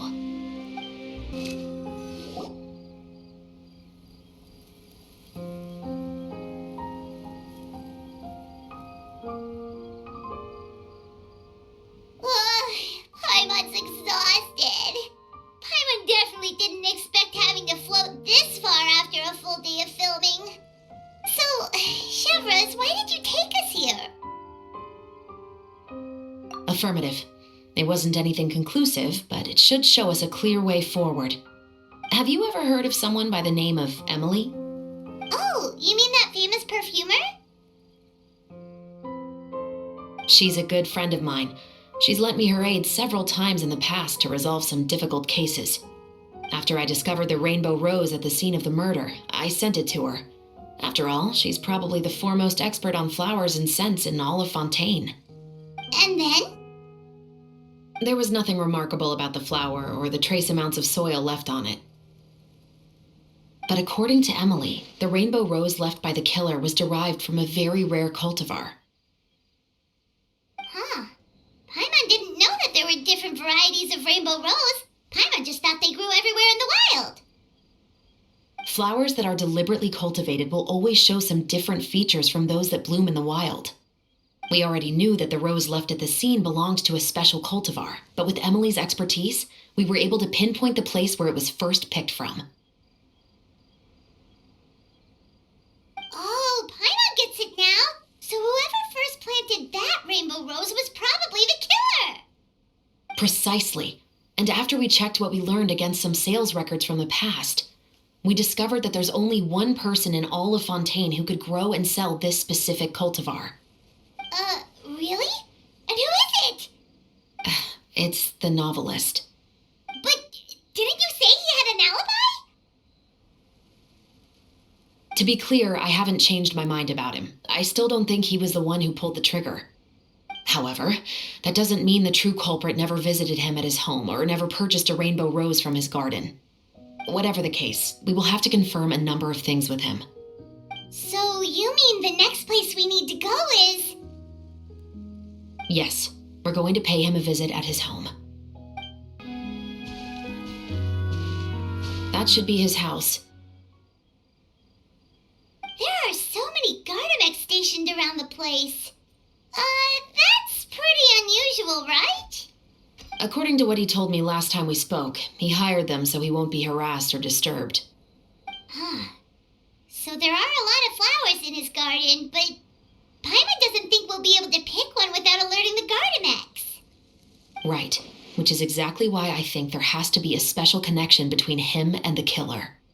So, should we knock? Just wait here for now. I'd like to take care of a number of those Gardamex first. But they're so far away. How are you planning to do that? Don't forget, Paimon, I'm actually the real-life captain of the Musketeers.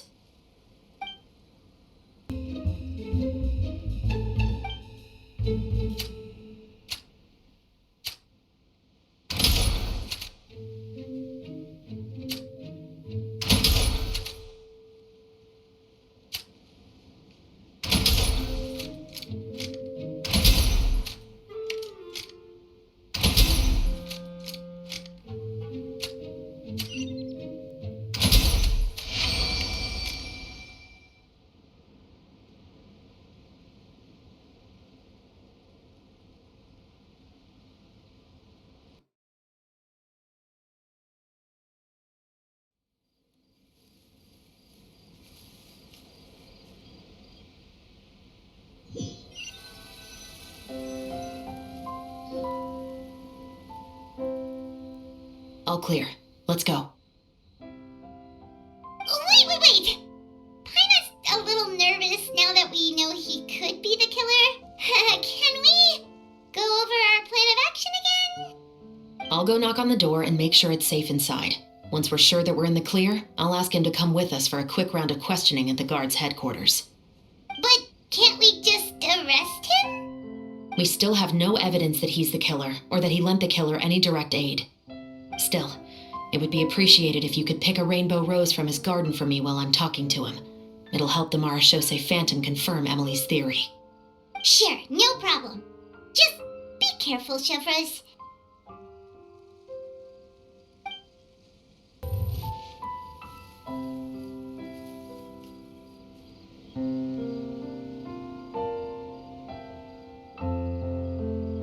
Excuse me, Mr. Baptiste, are you home? Who could it be at this hour? Oh, it's you, Officer Chevreuse. Would you mind accompanying me to the guard's headquarters, Mr. Baptiste? We would like to ask you some questions about a case. Oh, is it still regarding the murder case from before? I cannot confirm or deny that at this time. So it is then. Listen, I need you to come with me, Mr. Baptiste. Miss Chavras, I'll save you the trouble. Oh, and you two over there? There's no need for you to pick my flowers either. It's not time for them to bloom yet. Oh! Okay.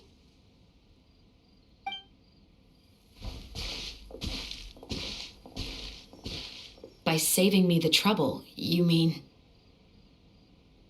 I will confess, I was the killer. Huh?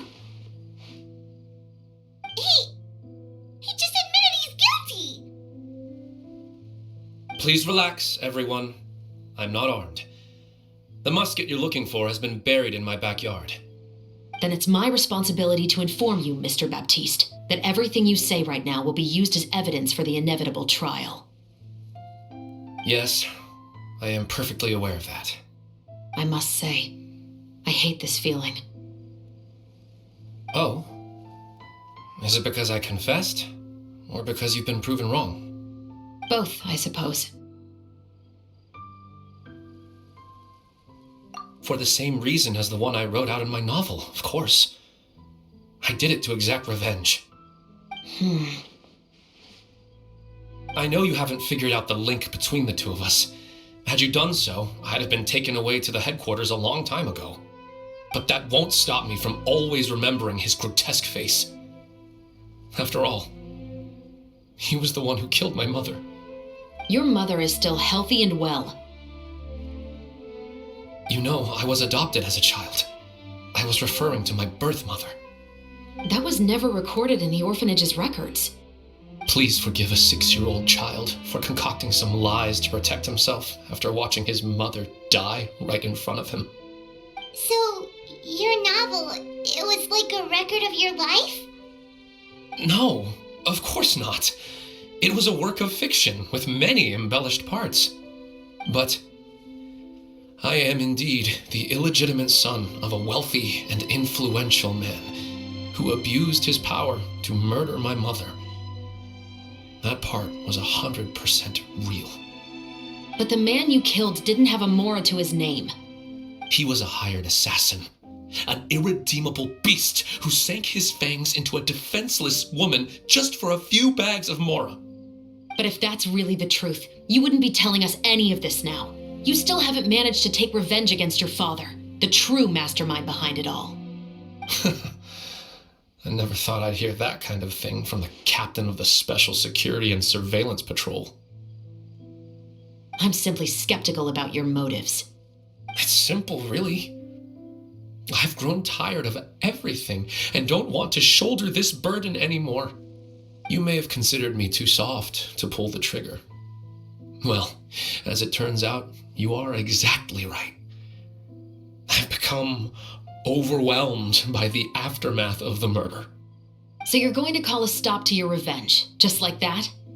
The true mastermind is too rich and too powerful for me.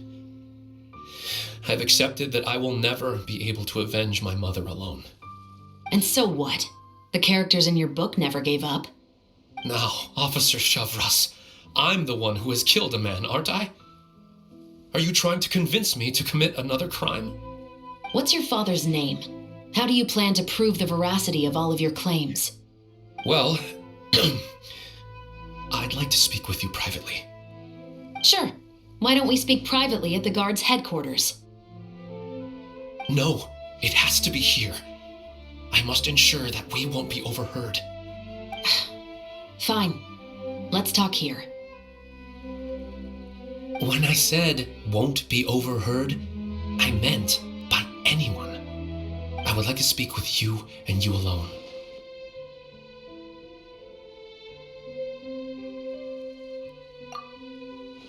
Thanks.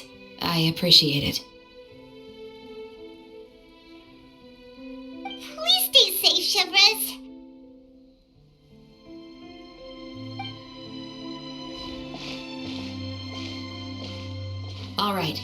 Let's hear it. Will you really believe what I'm about to say? Well, that depends on what you're going to tell me. Fair enough. Fair enough. Then listen closely.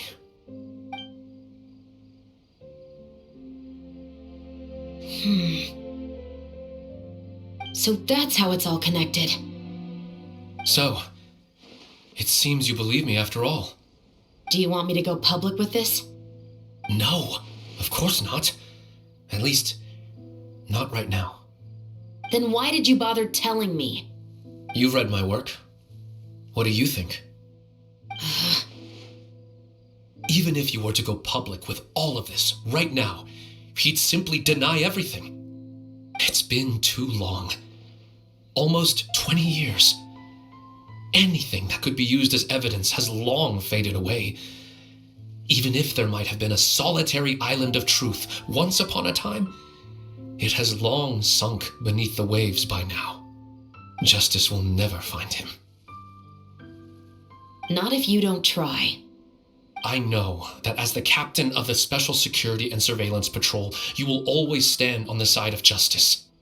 But do you really think a cushy life in prison really constitutes justice for him?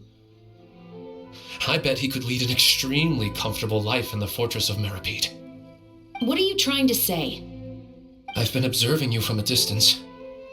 Your portrayal of the musketeer was exquisite. Pull the trigger of justice against him. Let the villain get what he deserves. You want me to let you go so you may complete your revenge? No, Officer Chavras. I know that would be impossible. No. What I'd like is for you to perform the deed on my behalf.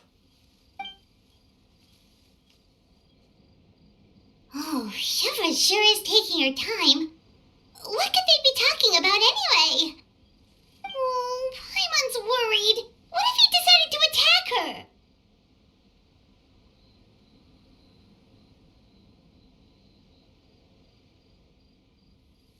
Oh, you do have a point. Still, do you have any idea who the rich person might be? And why the novelist doesn't want us to hear what he's saying to Chevres? Sorry to keep you waiting, you two. Hey, how did your talk go? I've already sent someone to escort Baptiste back to the headquarters for questioning. He wasn't lying about the musket. It was indeed buried in his backyard. But what about the name? Did he tell you the name of the rich guy? Yes, he did. But for now, I have to return to the Special Patrol. There are still a few loose ends I need to tie up.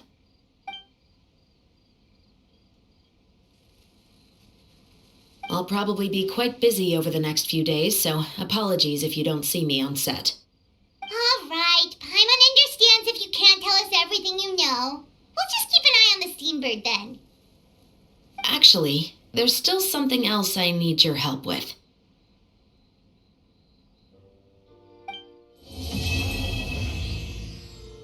I haven't seen Chevres since that night at Baptiste's place.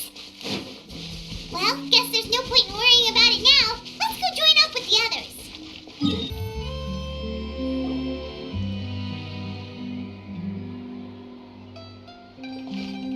Good morning! Hayaka and I were just talking about you.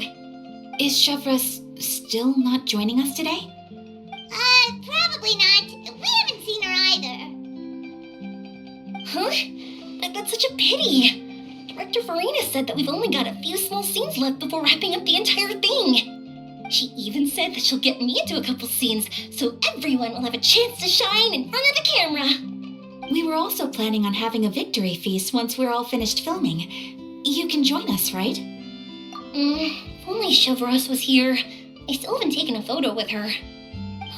I'm afraid that can't be helped. Those special patrol folks are like phantoms when they've got a case on their hands.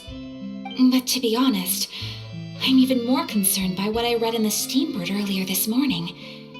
It said that the killer in the murder case was none other than the author of The Two Musketeers. Oh, yeah, I heard about that too. He came forward and confessed his crimes, but gave no explanation as to why he pulled the trigger. We didn't know about this case at all when we joined the film. Is it going to affect the reception of our work? From a pure publicity standpoint, this will draw a lot more attention to our film. I have to say, though, that no director can be perfectly comfortable with garnering attention through means other than artistic skill. To be fair, I feel like that ship sailed the moment you allowed yourself to be named as the director on our posters. It's not my fault that I'm super popular. What was that saying again? My popularity has, Sunk to an all-time low? spread to the four corners of Tibet.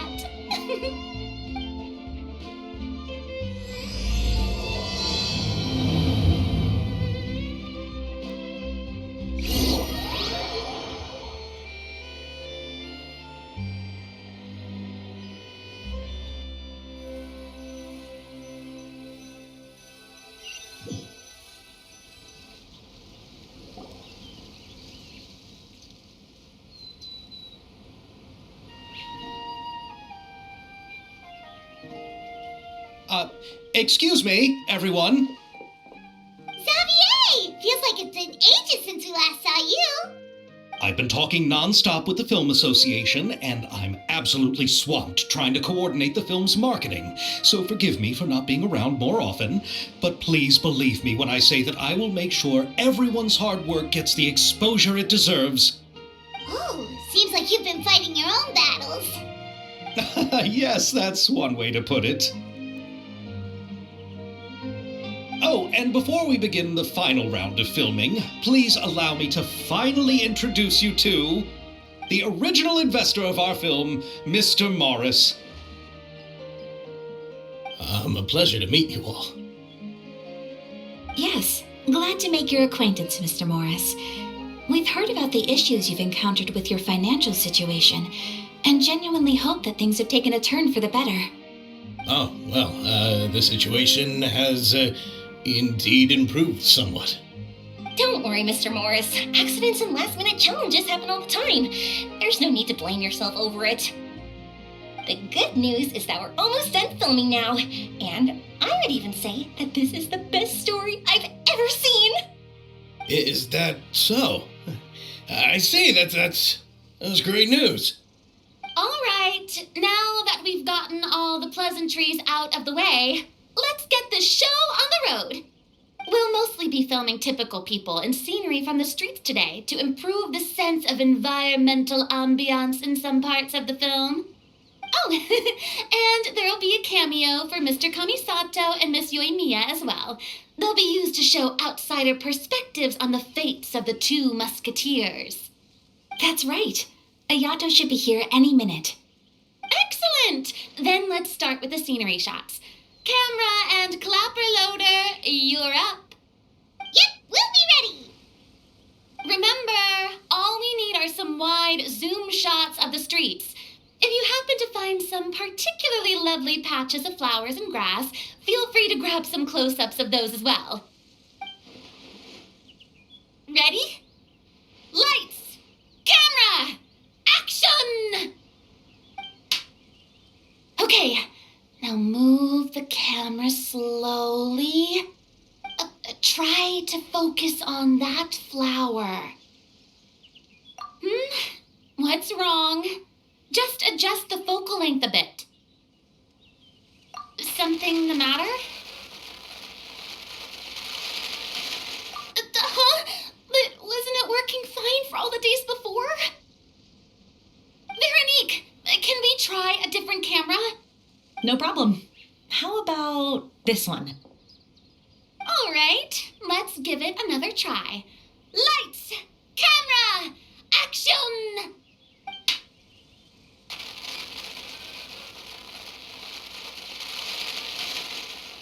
Don't tell me. This one is broken too? Veronique, do we have any other spare ones we can use?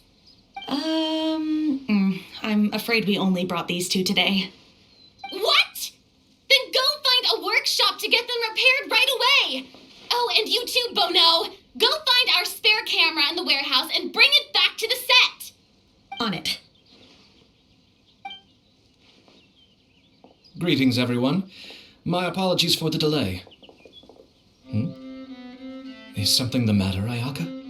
It seems like there are some issues with the filming equipment today. We're stuck for the moment. I see. Well, let's not just stand here twiddling our thumbs. Actors, to the makeup booth. We'll start on the next scene as soon as we get a working camera. The people at the workshop told me that the part which holds the lens in place seemed to have fallen off. That's super strange. It was perfectly fine just yesterday. Well, no time to dwell on that now. Let's get back to filming. Ahem! Quiet on set! Places, everyone! Lights! Camera! Action! By the way, have you heard about that recent murder case? Yes, I have. It seems that they've caused quite the commotion in the city. I heard that the chief of the guards is so mad about not catching the culprit that he's about to explode. Oh? I find that quite hard to imagine, considering how he already looks most days. Director, we have a problem. Oh, we're in the middle of a take! Couldn't you wait until we wrapped up this scene? No, Director, our film, all the finalized film that we've been keeping in the case has disappeared. Oh, wait, well, what did you say?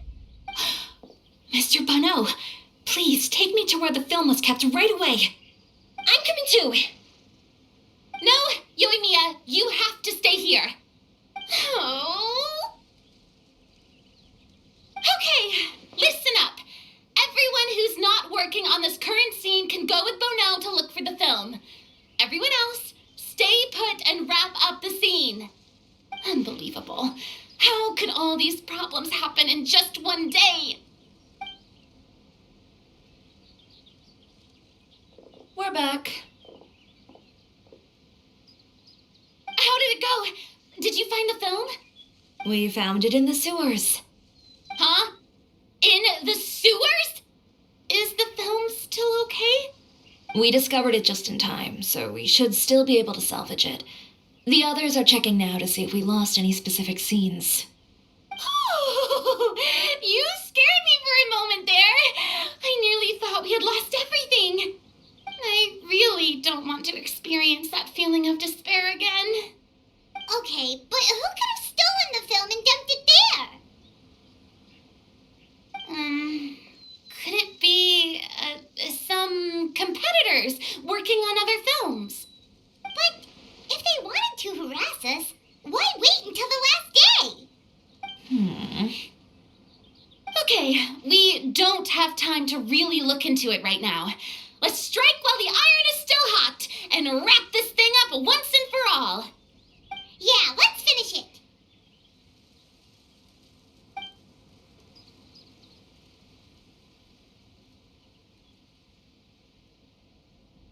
I would like to officially announce that our entry to the festival, The Two Musketeers, has now concluded filming!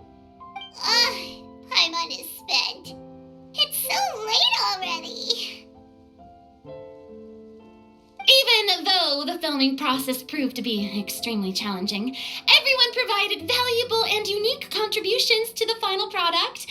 Thank you all for your dedication and support. And just like Director Farina, I would also like to extend my most heartfelt thanks to all of you. Really, you've all helped me so much.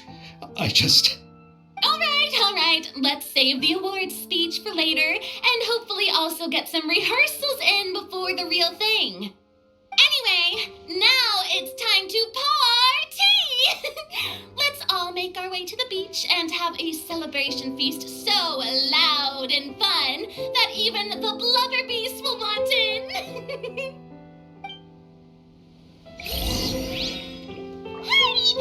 Paimon wants to party! Whoa, this place is hopping. Everyone's finally getting to relax after wrapping up the film. Let's go chat with someone.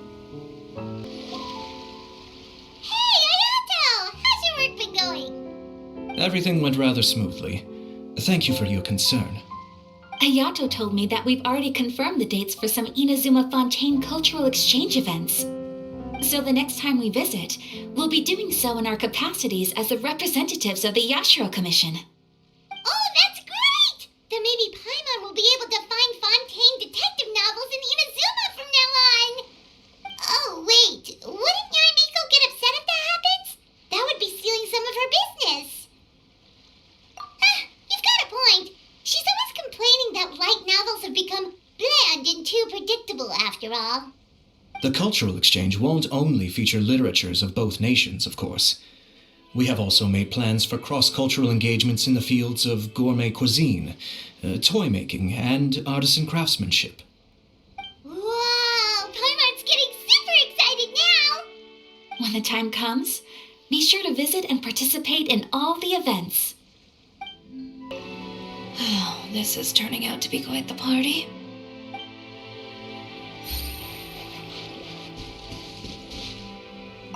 Have you ever seen a fireworks show, Mr. Morris? It's pretty amazing. I'm afraid I haven't, but I'll take your word for it. I was thinking, if this film turns out to be a success, could I ask the two of you to stay and be a part of my crew? Of course, I'll definitely increase the pay for next time. I'd be more than happy to, Mr. Xavier. Thank you for the offer, Mr. Xavier. But I've made some plans to go on a journey to the other nations once the festival is over. Is that so? Well, then in that case, bon voyage, Miss Veronique. Please feel free to get in touch once you've returned to Fontaine. Farina! Oh, my darling clapper loader and camera operator. You've both worked really hard. Paimon thinks you worked even harder than us. Honestly, Paimon was getting a little tired of playing with the clapperboard by the end of it. Worst of all, Paimon started having dreams of you shouting, "Lights, camera, action!" into Paimon's ears. The actual dream can't even start until you've yelled that. Hey, if anything, shouldn't I be more grand and delightful in your dreams? We've been through so much together, and that's how your brain remembers me? That's not Paimon's fault. We've just used the clapperboard too much lately. Anyway, what's most important is that we wrapped the film. I'm pretty confident that we'll take first prize. Hey, no need to mention the official name. Wait, now that you mention it, if we did win the prize, would Farina just get a statue of herself? Come on, I don't need that kind of attention. Xavier can accept the reward on our behalf. But just imagine! Farina accepting the Farina Award and holding a Farina statue. I'm going back to my dessert now. You all can keep discussing that on your own. What kind of dessert should I try next? Chiori! Hey, you two. Are you not really into these kinds of big social occasions? Not particularly. But this is still better than Fontaine Fashion Week. But if this film becomes a big hit, people will definitely come flocking to your shop. Yes, that's highly likely. As long as the film can premiere as planned. Are you still worried about the case? That and all the obstacles we had to face today. You're right. It's as if all our bad luck just manifested at once. But why today of all days? No, it's nothing. We've already delivered the film to the editors, so there should be nothing more to worry about. How are you doing, Mr. Morris? You having a good time? Well, you could say that. Do you happen to know when the party is scheduled to end? Judging by how much fun everyone's having, I'd say probably not until well after midnight. Is there something that you still have to take care of at home, Mr. Morris? Oh, well, I'm just not a late night person, so I might take off shortly. Oh no! Silly me. I almost forgot something super important. Oh, what is it? I prepared a whole batch of fireworks for the party, but I forgot to bring them over from the warehouse. Fireworks, you say? That's, truly a pity. Sorry things didn't go as planned. Could you help me carry them over, Mr. Morris? I won't be able to fetch all of them by myself. Me? Are you sure that you can't find anyone else?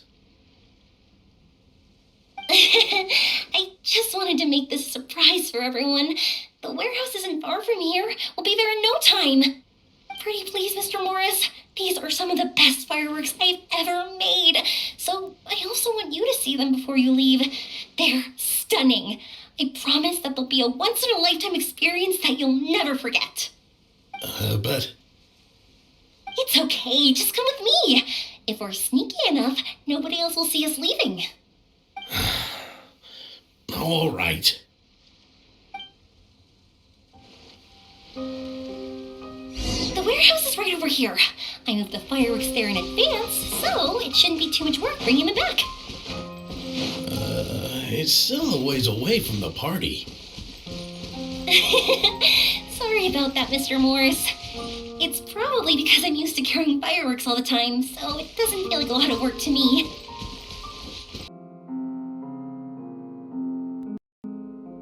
It's dark in here.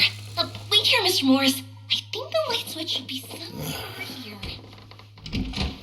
Why did I have to get roped into this? What was that?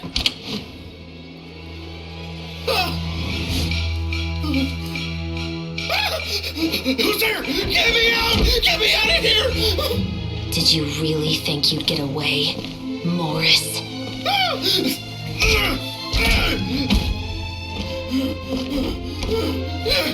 You got the wrong guy! It wasn't me! I'm not the killer! You know, Eliza died a far more heroic death than this. She fought your assassin to the end, to save the children she had hidden beneath the floorboards.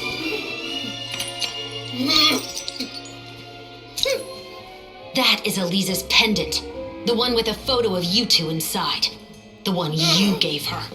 Ring any bells? It's a fake! It has to be! There's no way! No way your assassin didn't destroy it, you mean?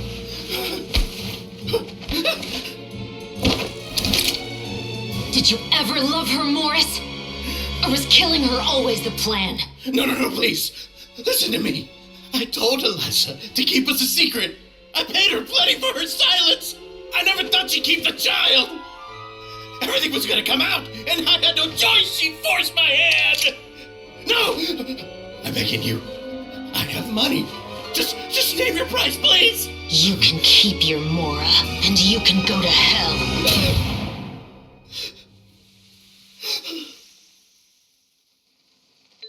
I'm Captain Shovraz of the Special Patrol.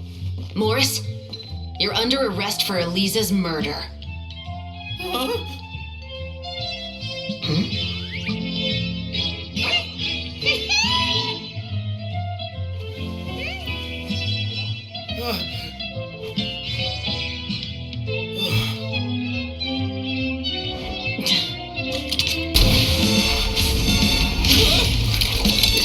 You're under arrest too, prop manager Veronique. Or perhaps I should call you the Second Musketeer.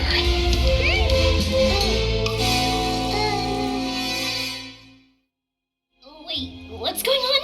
This wasn't in the script. Drop the gun, Veronique. Why? Why would you keep me from exacting revenge on this heartless monster? Drop your weapon. This is my final warning.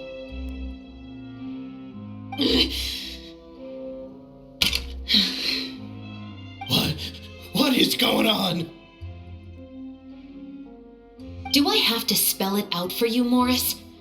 Everything that took place just now was staged to get you to confess the truth.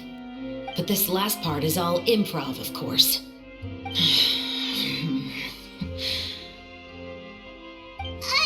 Shivers, you told us you wanted us to help you stage a play.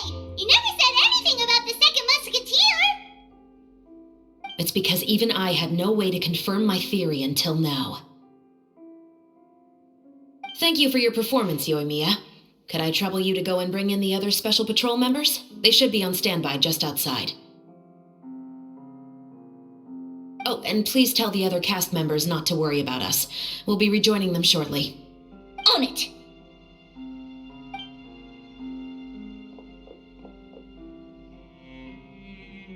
So what do you think, Morris? Care to talk about what happened 20 years ago? My patience is limited, you know. Don't force me to take you back to the interrogation room. I'd wager that you wouldn't last for more than a minute in there. With the recording we made, you have no chance of winning in court. Cooperating with us now is the most practical move. All right. I'll talk. I hired an assassin to murder Elisa. She once worked as a maid on my family's estate. She was very beautiful, and after some time I fell for her. We kept our relationship a secret and carried out an affair for some time, but it wasn't long before she became pregnant. And if my parents ever found out, they would have stripped me of my inheritance and status, driven me out of my home. I also didn't expect Elisa to insist on bringing the pregnancy to term. She even asked me to leave my family and travel far, far away with her. She believed that you were truly in love with her. I didn't have a choice. I gave her a large sum of mora, told her to leave the family and to get rid of the baby. But then years later, she sent me a letter. There were photos of 2 children, and she even asked if I could find some time to visit them. Huh? 2 children? Paimon thought Baptiste was the only... you mean... Even if she had the children against your will, you could have just ignored the letter entirely. Why kill her? I had just gotten engaged to be married to an heiress from another wealthy family. So if anyone were to find out about Elisa, my life would be completely ruined. I didn't have a choice. No, you always had a choice. You just made the wrong choice. Again. Do you know how it feels to watch your mother be killed right in front of you? My brother and I were hardly even school age yet. We were hidden beneath the floorboards, grasping each other's hands like a lifeline. We were so terrified that we didn't even know we could ever take a breath. All we could do was to watch Mother try to fight back and then collapse to the floor. Even after the assassin left, we were still too terrified to leave our hiding spot. We thought that he might come back. It was only until the next evening when we finally climbed out and gathered around our mother. But she had already become cold and stiff to the touch. You made up your mind right then and there to bring this case to light. Not only that, we resolved to get our revenge. And that's why you became the Musketeers. No, that's why I became a musketeer. The man from before was also killed by me. My brother had nothing to do with it. I figured as much. You did? I once told these two that he didn't look like a killer to me. His confession from that night also rubbed me the wrong way. I think what really tipped me off was, how could I not feel a sense of regret in him? Huh? He confessed faster than any criminal I've ever met, but he didn't say a single word about you. He insisted that he was the sole perpetrator in the case. But after the questioning ended, I disassembled the musket we dug up from his backyard, put it in front of him, and told him to reassemble it. Want to guess how far he got? He had no idea where to even start. He's never touched a gun in his life. Based on that, I determined that he was not acting alone. He only surrendered himself to draw our attention and create a moment of opportunity for his partner. So, I decided to play along. And as expected, the second musketeer followed us without hesitation once she saw Morris get separated from the rest of the cast. Besides, Why else would he call the novel The Two Musketeers? But how did you know it was Veronique? I figured it out the moment Baptiste told me his father's name. That so-called financial crisis was all just a ruse. He just wanted to sign up as the investor and then leave the film without any source of funding. After all, he has a vested interest in minimizing the reach of this story. It's really just the same thing as what he did to Eliza all those years ago. Human scum. But then Xavier pulled out all the stops and got the film made against all odds. Morris couldn't have that. With the killer in custody, he figured it was safe to act. And so he came to visit the set today, just as I expected. Wait, so you were behind all those mishaps today?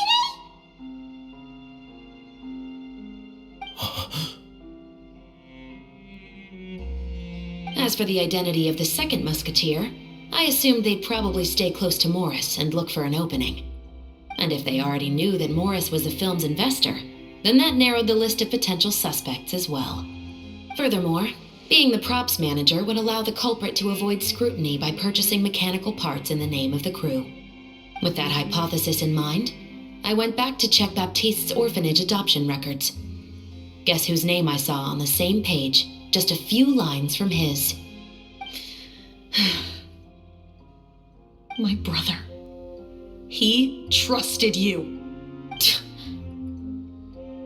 As in, he trusted me to perform the deed on his behalf? He trusted you to stand on the side of justice. I am.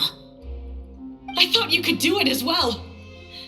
Oh, the look on your face when you told him to go to hell. I really thought you put a bullet in his brain. You know what he has done. Are you telling me that you'd rather see him spend the rest of his life living like a king in the fortress of Meripede? I will never be able to forget the feeling of my mother's cold, lifeless hands. And you would call this ending fair? Is this what you call justice? I won't lie, Veronique. I did hesitate when your brother first told me about the truth. I wondered. I agonized over whether I should really put a bullet in his head. So why don't you? Because that should never be how justice is carried out in this world. Perhaps, to you, justice is simply reciprocated, an eye for an eye and a life for a life. But everyone has their own understanding of justice. If everyone were to pursue their own definition of it, there would be no more order in this world. Today, you'll kill Morris, and tomorrow, his children may come for you. The world cannot render judgments based on a desire for revenge. That will only lead to a cycle of revenge, as well as the destruction of order and civilized society. Fontaine is founded on a set of laws and a standardized code of justice. That is why we are the nation of justice. But with all that said, I will promise you this. Morris will not lead a cushy life in the fortress of Meripede. Chevros, the rest of the special patrol is here. Thank you so much, Yoimiya. Letelier, Terena, please take them away.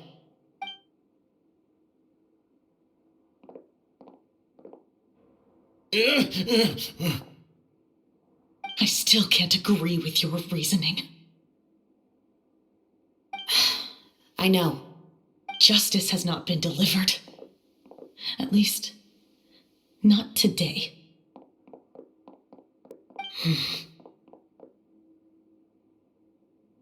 Chevros. Let's go. We should give an explanation to the crew.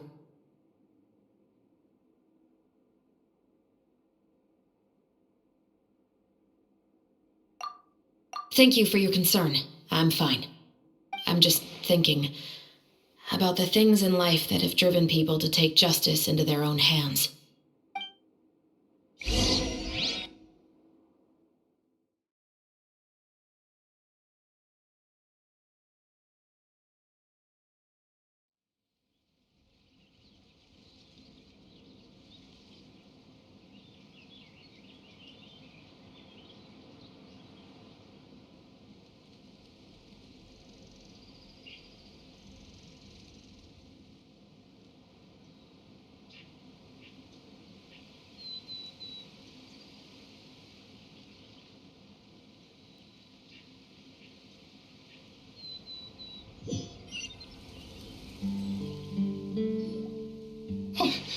would have thought Morris would turn out to be... I'm at a loss of words. How could he have done something like this? I'm just glad that you're all safe and sound. Who knew that such a labyrinth of cases would be behind this story? Well, what should we do now? We have a finished film, of course, but should we still go ahead with the premiere? What do you mean? Shouldn't you be even more motivated to spread the word now that you've learned the truth? Chiori is right. I'd also like more people to see this story for themselves. But the real ending of the story seems to have deviated somewhat from the one in the script. Is that still acceptable to you, Miss Chevreuse? The call is yours. We still have time to reshoot an ending if that's what you'd like. No, it's fine as is. I like what we have for the catharsis. Romanticism is what gives works of art their appeal. Fiction is able to explore means of restitution that could never work in real life. Just like the real world, the world of stories also has its own set of rules and justice. These different possibilities are what initially drew me to reading in the first place. Sounds good to me. I support your decision. What about Veronique? Will she be okay? She will soon face her judgment alongside her brother and Morris. If I had to guess, they'll probably all be sent to the fortress of Meripede. I'll make sure to give Risley a heads up about it. Oh, you mean that kind of heads up? Exactly. Ahem. All right, then the matter's settled. Now that everything's been taken care of, there's no reason for us to keep looking all gloomy and grumpy. Let's get back to the feast and enjoy each other's company. We'll be starting the post-production process tomorrow. You should join us, Chevreuse. You missed the first few hours of the party, didn't you? All right. Count me in. Then I'll wait for you over there. There's still some good news that I'd like to share with Chevreuse. Traveler, Paimon, could you wait for me by the sea after the party ends? I'd like to go on a brief walk with the two of you. Thank you very much.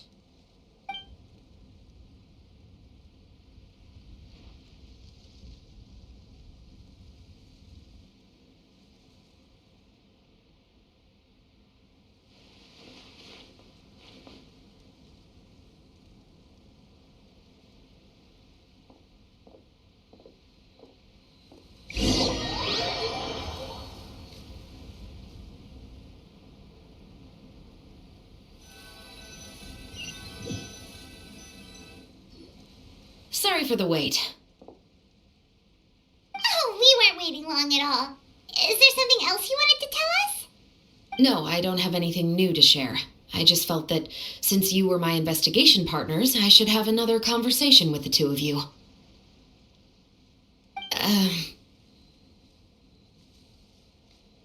Traveler, how would you have responded to Baptiste's request if you were in my shoes?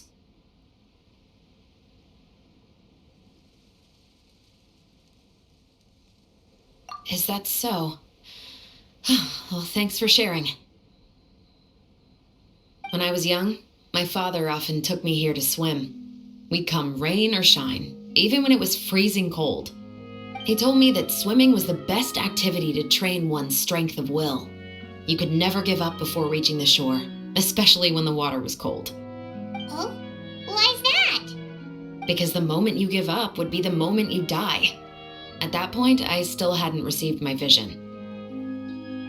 One winter, the chilly wind felt almost like knives on my skin, and the seawater was so frigid that it numbed my toes the moment I stepped in. I cried and begged my father to spare me from having to swim across, but he wouldn't listen. He used to be a member of the Special Patrol as well. You could say it was his way of educating his children. That sounds awful. When he saw that I wouldn't stop crying, he just picked me up and tossed me into the icy water. The bone-chilling cold took away my senses. I couldn't feel anything but fear and rage.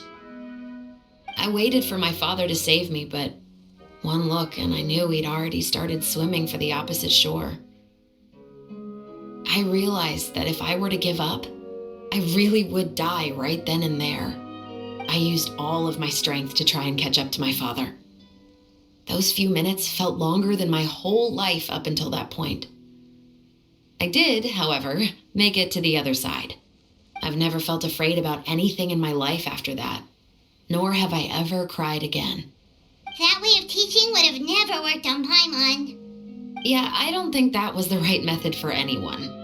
It's just that, working now as I am in the pursuit of justice, I still sometimes feel like I've been tossed into that winter sea all over again. The anger and the helplessness. Shivers. But the worse I feel, the more I know to never give up.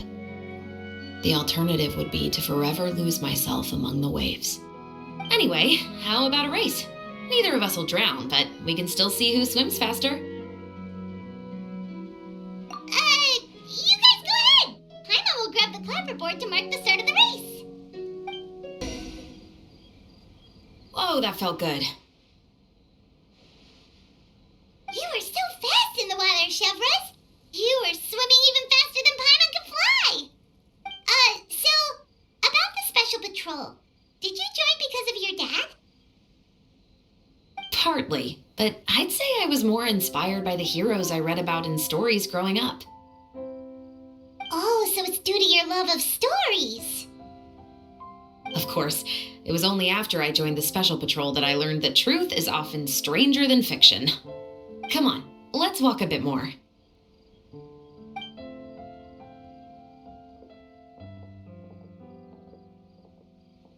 To be honest, I do sometimes question whether the decisions I make are the right ones. But I know that no matter what, I must keep swimming. Because the only thing I've got my eyes on is the shore in the distance.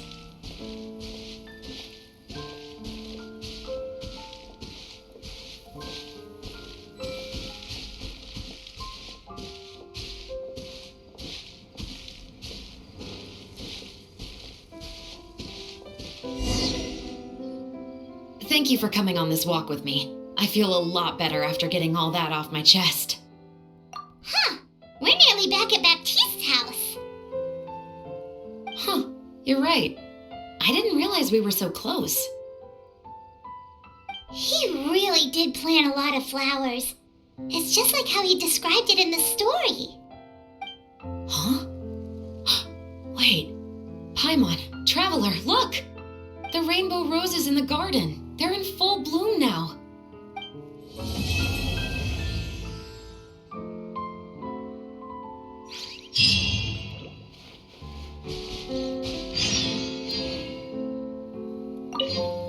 Even though it's a bit late, I must thank you for investigating this case with me. Not on behalf of the Special Patrol this time. It's a personal expression of gratitude from yours truly. Oh, you want to hear more about my father?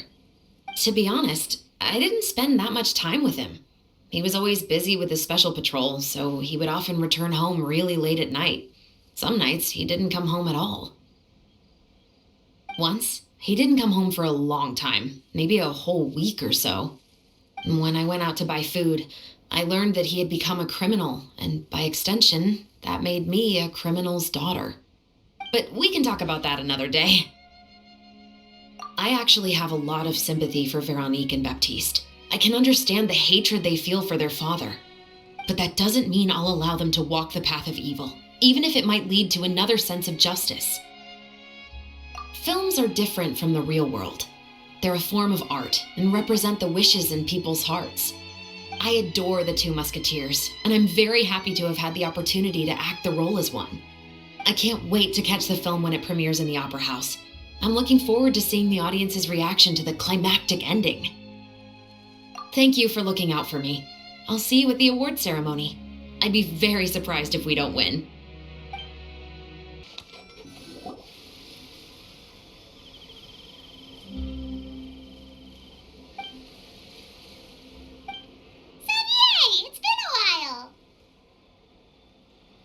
Hey there, you two! Sorry I've been scarce. I've been buried in marketing and preparing the film for release ever since we wrapped post-production.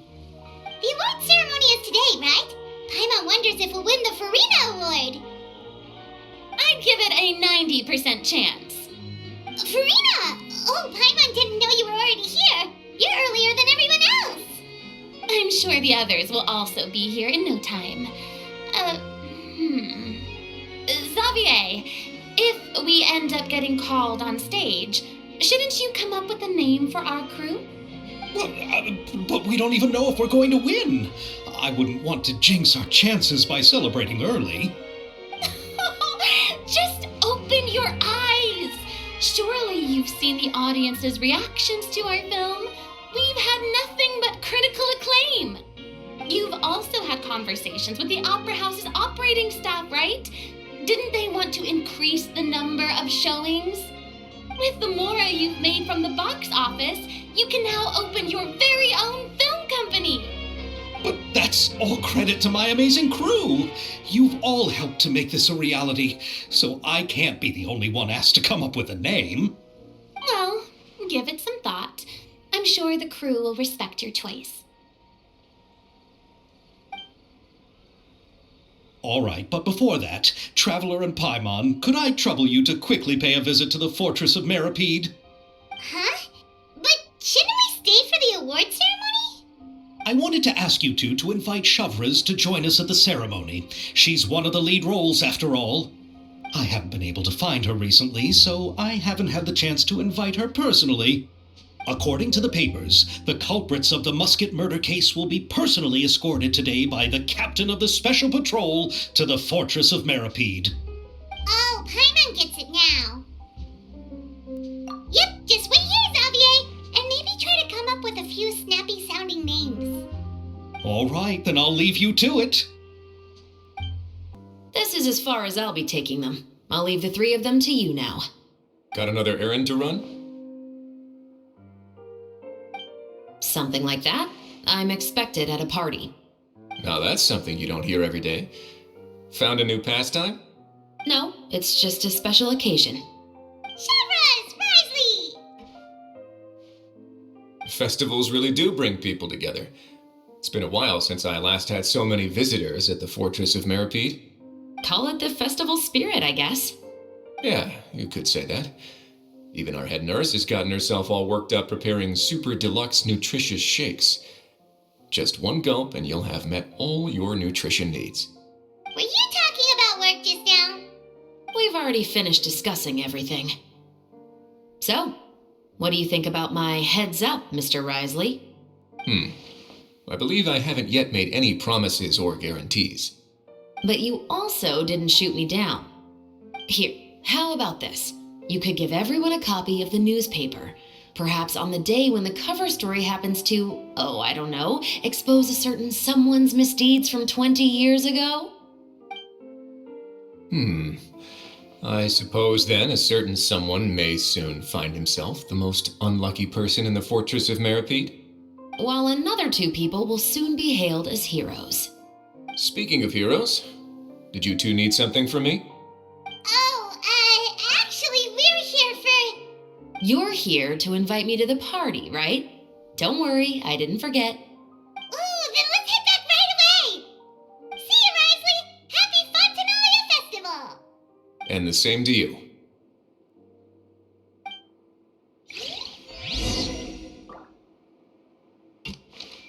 Please, go and enjoy the festival. And the winner of the Farina Award for the first Fontanalia Film Festival is... The Two Musketeers!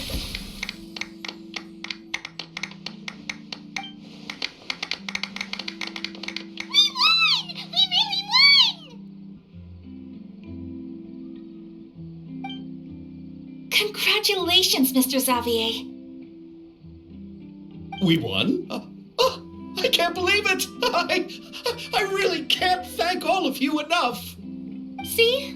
My takes on Fontaine's entertainment industry have never been wrong. Now, please welcome to the stage the producer of The Two Musketeers, Mr. Xavier!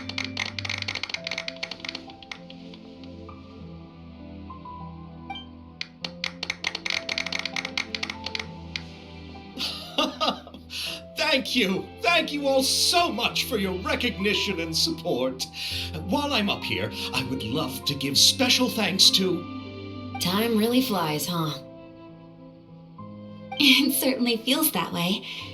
It feels like it was only yesterday when you were teaching me to hold a musket. Will you come back to Fontaine again? Of course. I'm very fond of this city. There are so many novel and interesting things that it's been hard to keep track of them all. But how about you? Would you be interested in visiting Inazuma?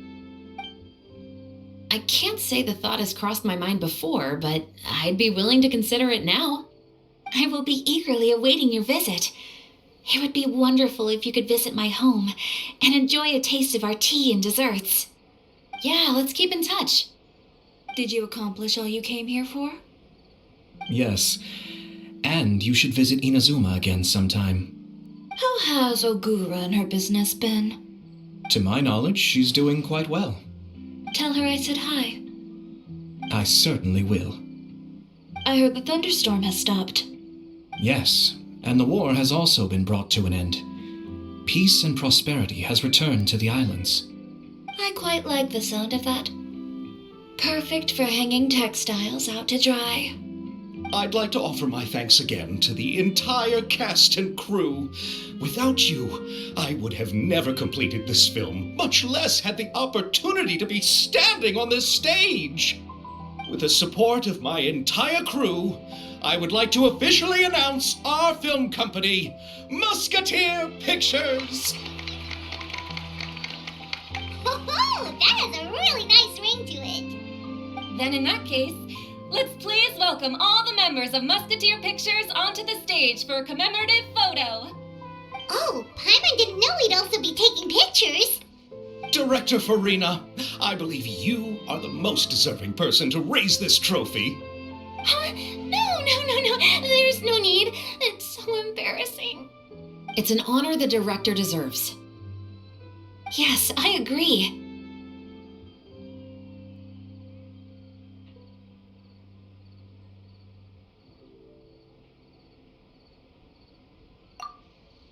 Just accept that you're not getting out of this. Ready, everyone? 3, 2, 1. Musketeer Pictures!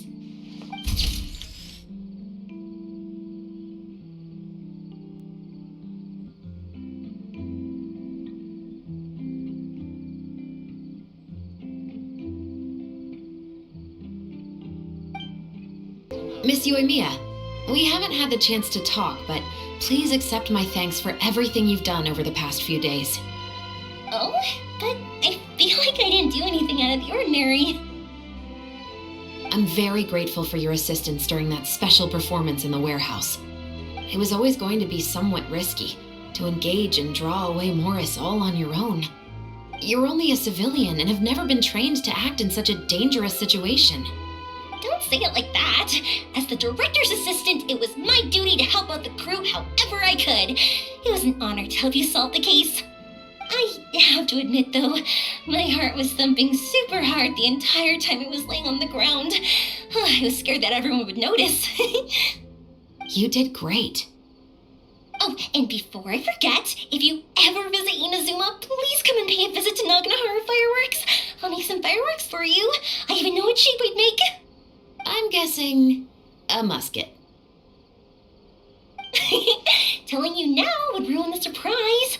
If you really want to see it, just come and visit me. Lady Farina, please allow me to take just one more photo of you. I would also love to get your autograph, just as a memento of our time together on the crew. Hey, I've had enough of the camera flashes from when we were all up on stage. But, Lady Farina, you are the best director I've ever met.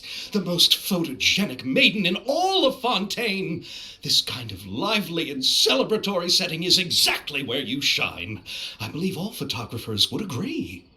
Come, the brightest star of our land. Show us your light. The camera is waiting to sing praises of your beauty.